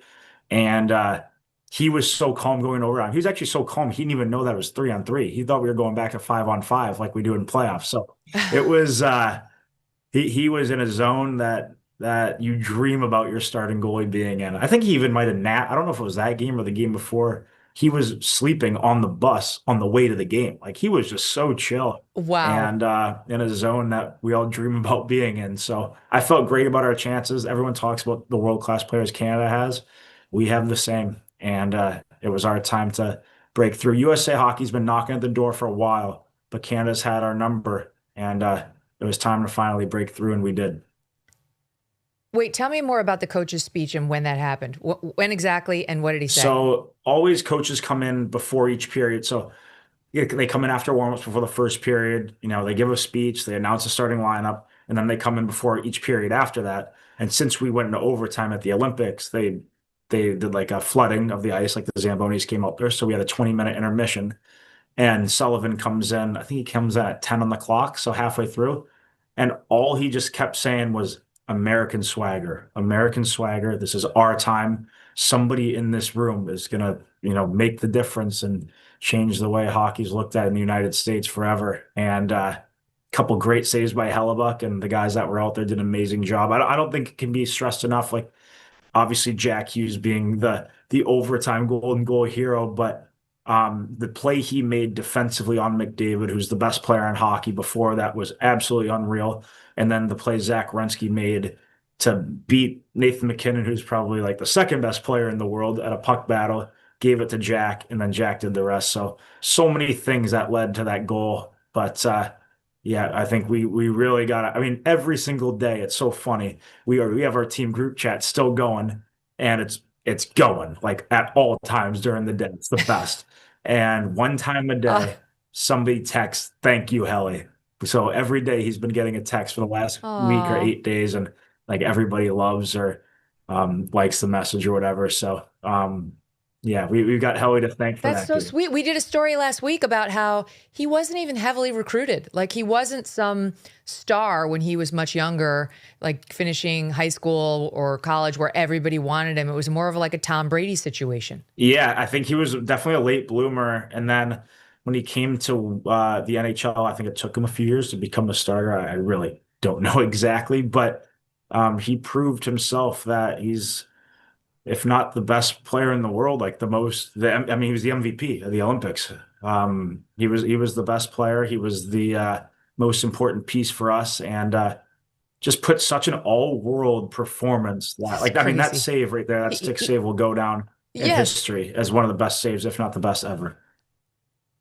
It actually looks divine. It really does. It looks otherworldly, like he had somebody helping him with the stick that day, because that just doesn't even look like a human. It's so funny defense. too, like where that hit on the stick, it was above the tape. So it was like almost at like the bottom of, it's hard to explain, but anyways, he said the part where you hold it. He said that after the game, there's a perfect puck mark on that spot, like on where the paint is. And I'm like, I don't know. One day that thing might be worth $50 million.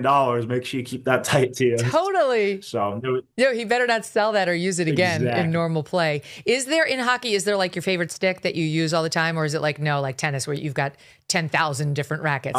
We probably have like 10,000 sticks, but it's all like the same company, whatever one you have like a deal with or whatever. So each company made like special theme sticks for the Olympics. So it was all USA theme, those are limited edition.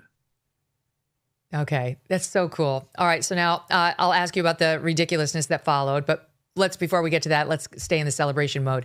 So there's the moment, let's play it, when Jack does score that golden goal. We just want an excuse to play it because we all love it. SOT 60. United States with numbers. Rock across it comes. Jack Jack Hughes wins it! The golden goal for the United States! For the first time since the 1980 miracle, the United States takes the gold!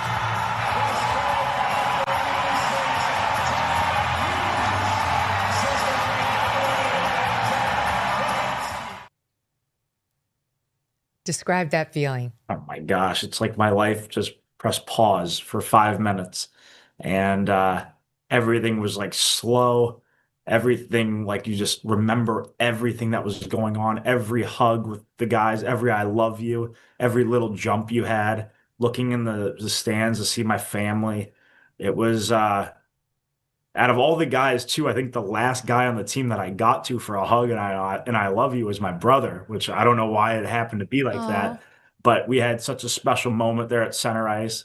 One with my brother and the Hughes boys. We call ourselves the Golden Brothers is our group chat name right now, and we kind of like grew up with them and have been so close with them for a while. So those two embraces is like, it's just why you play the game. And it's why we do what we do. And just I wonder special. if you could feel like the power of the world's embrace of you guys in that moment. I mean, millions of Americans, like my family, on our feet in our living room, screaming for your win. And that was just one little example. Like, it was happening with millions of Americans all across the country, in the world in that moment. It was just been 46 years. They loved you guys. They love USA hockey. It was such a hard-fought battle. Like, could you feel it? Could you feel that worldwide energy, like, zapping you all? That's a hard one. I mean, we definitely felt like in that moment, like, yes, we got them. Like, we've been knocking at the door for so long, and we finally, like, kicked right through it and got them. And I don't think it hit us until going to, like, the USA Winter House, which is where all the athletes and their families got like their hangout spot, bars, restaurant, everything. When we went there, it was like mayhem, and it was just like one of the craziest parties. I think that's when we realized the effect of everything. And then definitely after the game, when we're seeing like on our phones, like all these watch parties, all the celebrations back in the US, and then we land in Miami and it's insane. And then that first night in Miami was just out of control. And we were like, oh my gosh, this is so different than anything we've all experienced. And I don't think we were even going to realize the magnitude of the situation. It's been a week since, and I still don't really understand or know what's going on and how crazy this is, because everybody comes up to me, no matter what city, like they're just so excited. And hockey's the cool thing right now, and it's because of our team and the women's team, obviously. So it's just so special. Yeah, what a gift you've given back to the sport you love. You and Brady is your younger brother, right? He's a couple years younger than you are? Yes. Also in the NHL? Yeah. It's just hockey's been so good to us. It's created lifelong memories, friendships, everything. And it's so cool, like with our team too, the US team, everybody kind of overlapped with each other at some point in their careers. So like I played youth hockey with some of the guys. I played in summer tournaments. I played for the US NTDP with a lot of them. A lot of them are some of my best friends. So even though we play against each other in the regular season and you don't get to see them as much, you go to this tournament, you meet in New York before flying to Milan. It's like just brings you right back. So 2015 when you're playing in Ann Arbor, Michigan with them. And it's just, that's the best part for me, is being able to win, but being able to win with some of your best friends. It's just, it's unreal. Now, I imagine having been a hockey player your whole life, the risk of injury is not unfamiliar to you. The loss of teeth may not be unfamiliar to you. When you saw Jack Hughes's face after taking the stick to the mouth, did that faze you at all, or is that a day ending in Y for a professional hockey player? Well, as you can see, I thought I was going to be Jack Hughes last night in my game against the Islanders. I was like, come on, why me? But I think everybody in the NHL probably has a chipped tooth or something, or cuts on their face. Can you even get a dental insurance as a hockey player? Or are they like, no, it's a no? I think they do, but it's pretty expensive because they know it's coming a lot. But I mean, Jack, if I'm Jack, I'm letting that look fly for as long as possible. That's like the iconic look in the United States right now. I'd keep that for as long as possible. Yeah. Well, in your family too, it runs in the family because I know your dad. He was no stranger to the lost teeth either. I think we have a picture of that. Stand by. Let's see. Yeah. This is when you guys were little. I can't. Right? So your dad's been through it too. Yep, him and my sister twins in that picture. I'm shocked my mom didn't make him go fix it, but that's hilarious. So, okay. So and your sister plays as well. I mean, like this whole hockey family. Yeah, she was field hockey for 4 years at UVA, which was, we loved going to watch her play. Totally different sport, but a little bit similar with the skills. But everyone says she's the best athlete in the family, or at least was. So that's a lot of. Well, she'd have to be to play at UVA. She had to keep up very with competitive us. program. She had to keep up with us. So you go into the back locker room. You guys are partying. Why was everybody wearing blue goggles? Because of the champagne being sprayed and all the beer being flown around. They just have those in the locker room for celebration. I think for like smoking cigars too. I don't know. All the above. But it's just people did it. Yeah, I never put the goggles on. I embrace the eyes stinging from everything. It's just all part of it. I'm not soft. The danger. Yeah, exactly. Okay. No one on that team is. That's clear. Now, do we know, did you know Kash Patel? Like, how did he get in there? Do we know? Yeah, I did know him from before, from our White House visit, from playing with the Panthers, or being on the Panthers Cup team last year. So we met like everybody when we went for our visit. After you won the Stanley Cup. A month or two ago for our Stanley Cup visit, yes. And he was in the room. There was so many, everybody was in the room. Like there was so many people, like the room was crazy flooded with everybody. And yeah, a lot of people were a part of the celebration. A lot of people that are big supporters of our team and love hockey and just love the United States. And let me just pause you because we have a little bit of that. Let me show it and then you can take it on the back end. Here it is.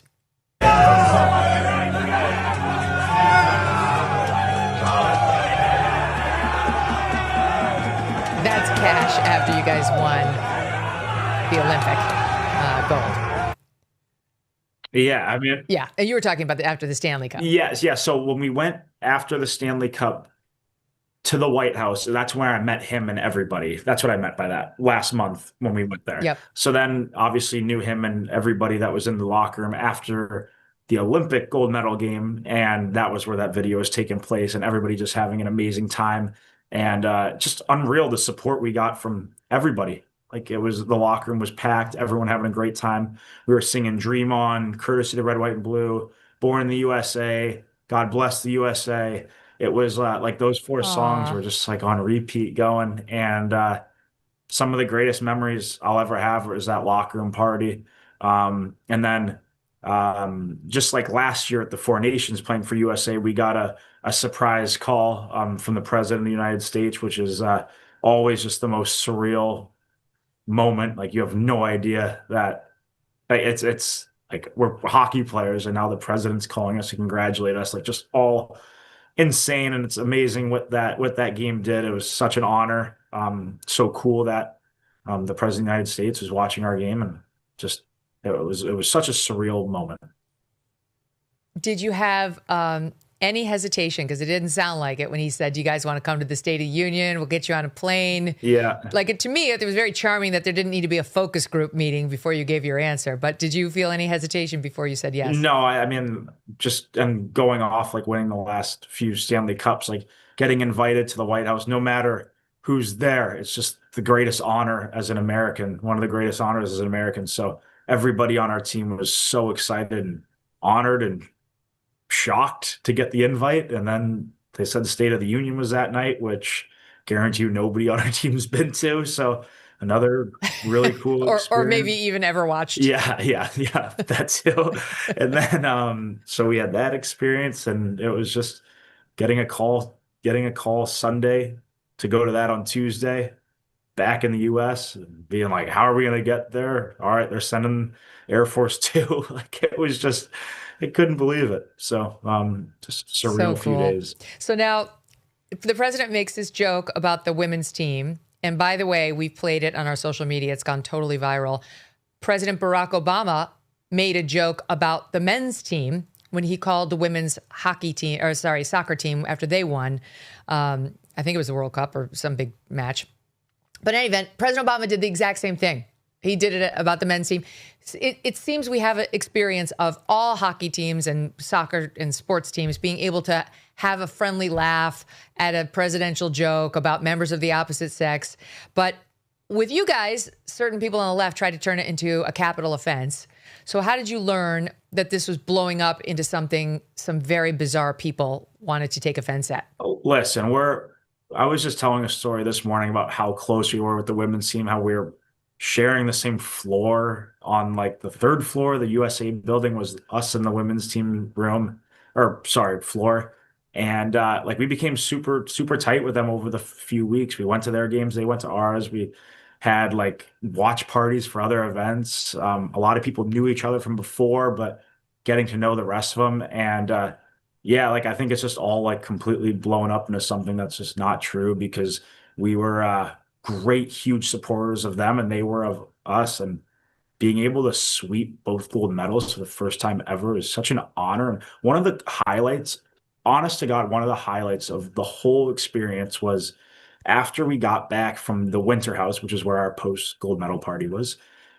We went because a bunch of us had like the late night munchies. So we wanted to go in the dining hall. It was like 2 a.m. and the buses were picking us up at 4:30 to go to the airport. So a bunch of us were like, let's just go eat something quick. When we go down there was like half the women's team had just got back from closing ceremonies. They were doing the same thing. They were just eating quick before their buses were like 5 a.m. Nobody wanted to sleep.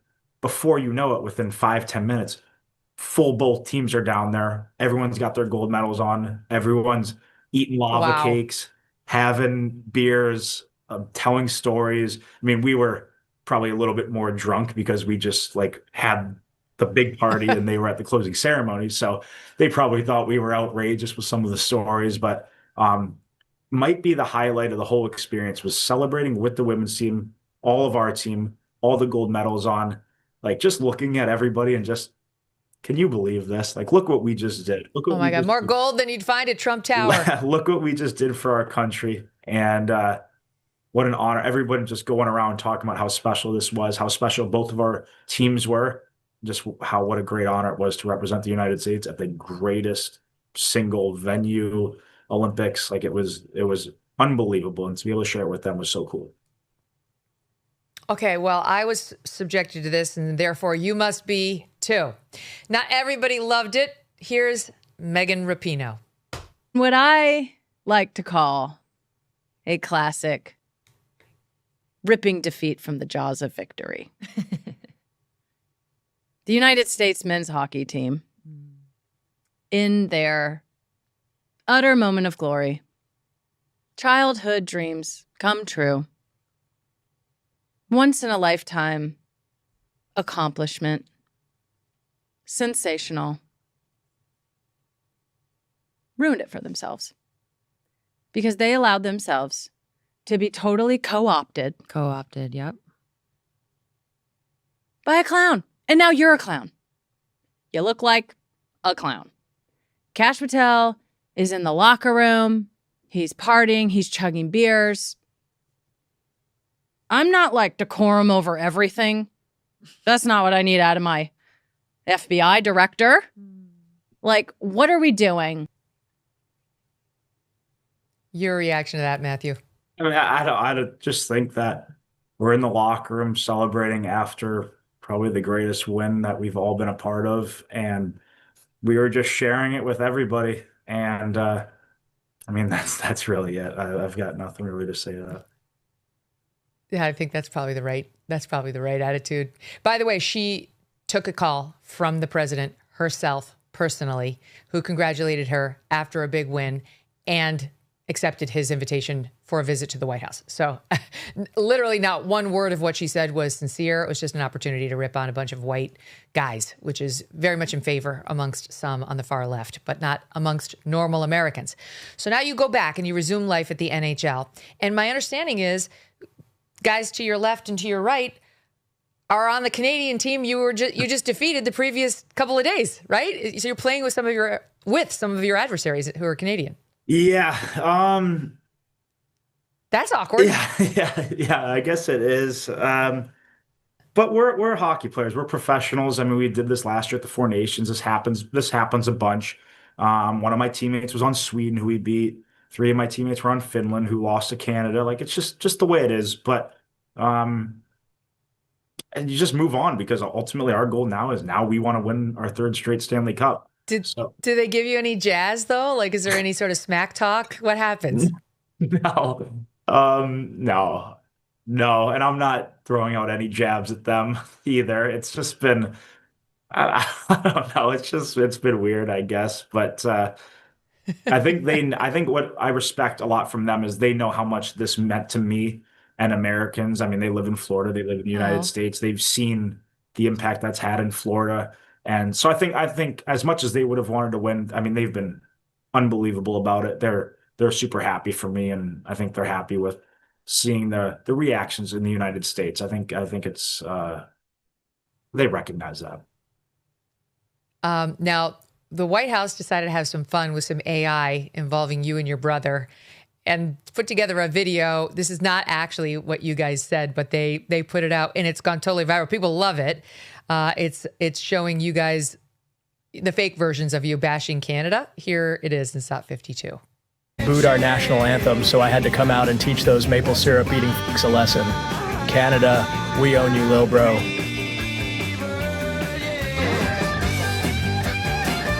Boldy looking to push through. Back Boldy to the net. He scores!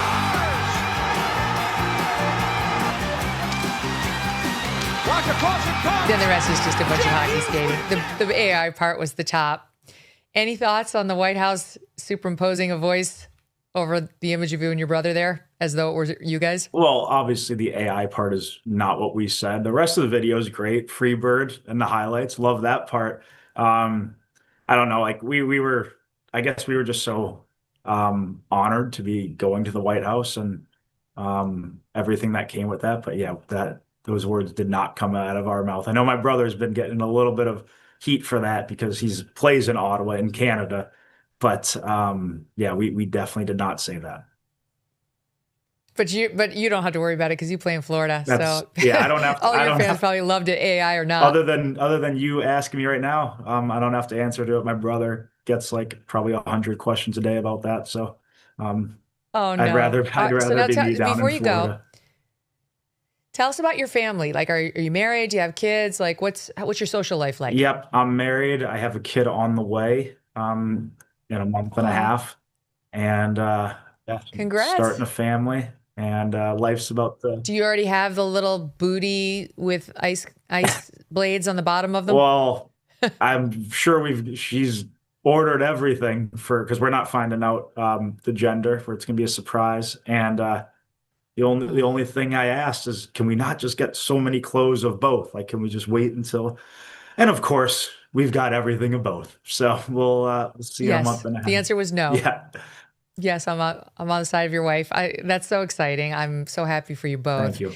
And I guess I'd be remiss if I didn't ask you, speaking of kids, about that beautiful moment with Johnny Gaudreau's kids. Yeah. After you guys won the gold. What did that mean to you? How important was it to you to pay honor to him, tribute him? It was fitting. It was the only way we could celebrate the right way and honor it the right way. Winning the gold medal was having him be a part of it. And even though it just sucks so much that he's not with us, because he would have been on that team and a big part of it, we felt his family was there. We wanted to include all of them, but just logistically, it was so hard to get them all down. So Werenski and Larkin grabbed Noah and little Johnny. I got the jersey, and that picture is one of the most special, emotional just times of my life. And skating around with his jersey, doing the lap with the American flag and his jersey, it was just, I mean, there weren't many dry eyes in that stadium in that moment, including us players. It was just emotional. And yeah, we miss him very dearly, and he had to be part of that celebration with us. Oh, sweet Noah was shown in that picture there. So innocent and not yet aware of all she's lost. But boy, she did gain a bunch of great uncles. And you could see that as you guys kept him in your thoughts and prayers the whole time. Thank you, Matthew. Thank you for giving us such an incredible moment and something we'll never forget. We're all so proud of you guys. Thank you so much. Thank you for having me. All the best, and go Panthers. I'm a new NHL fan. I only root for the teams that have our former guys on them from the men's hockey team. What a guy, right? That's exactly what you think they're going to be like humble, patriotic, cool, no nonsense, no bullshit. We're so lucky to have had that team play for us and to have them out there still available for our enjoyment and our support. So we should get out there and support teams like the Panthers and the others that keep our guys employed and on the ice every day, such that they can do miracles for us when the big 4-year Olympics come. Anyway, thanks to all of you too for watching, and we'll see you soon.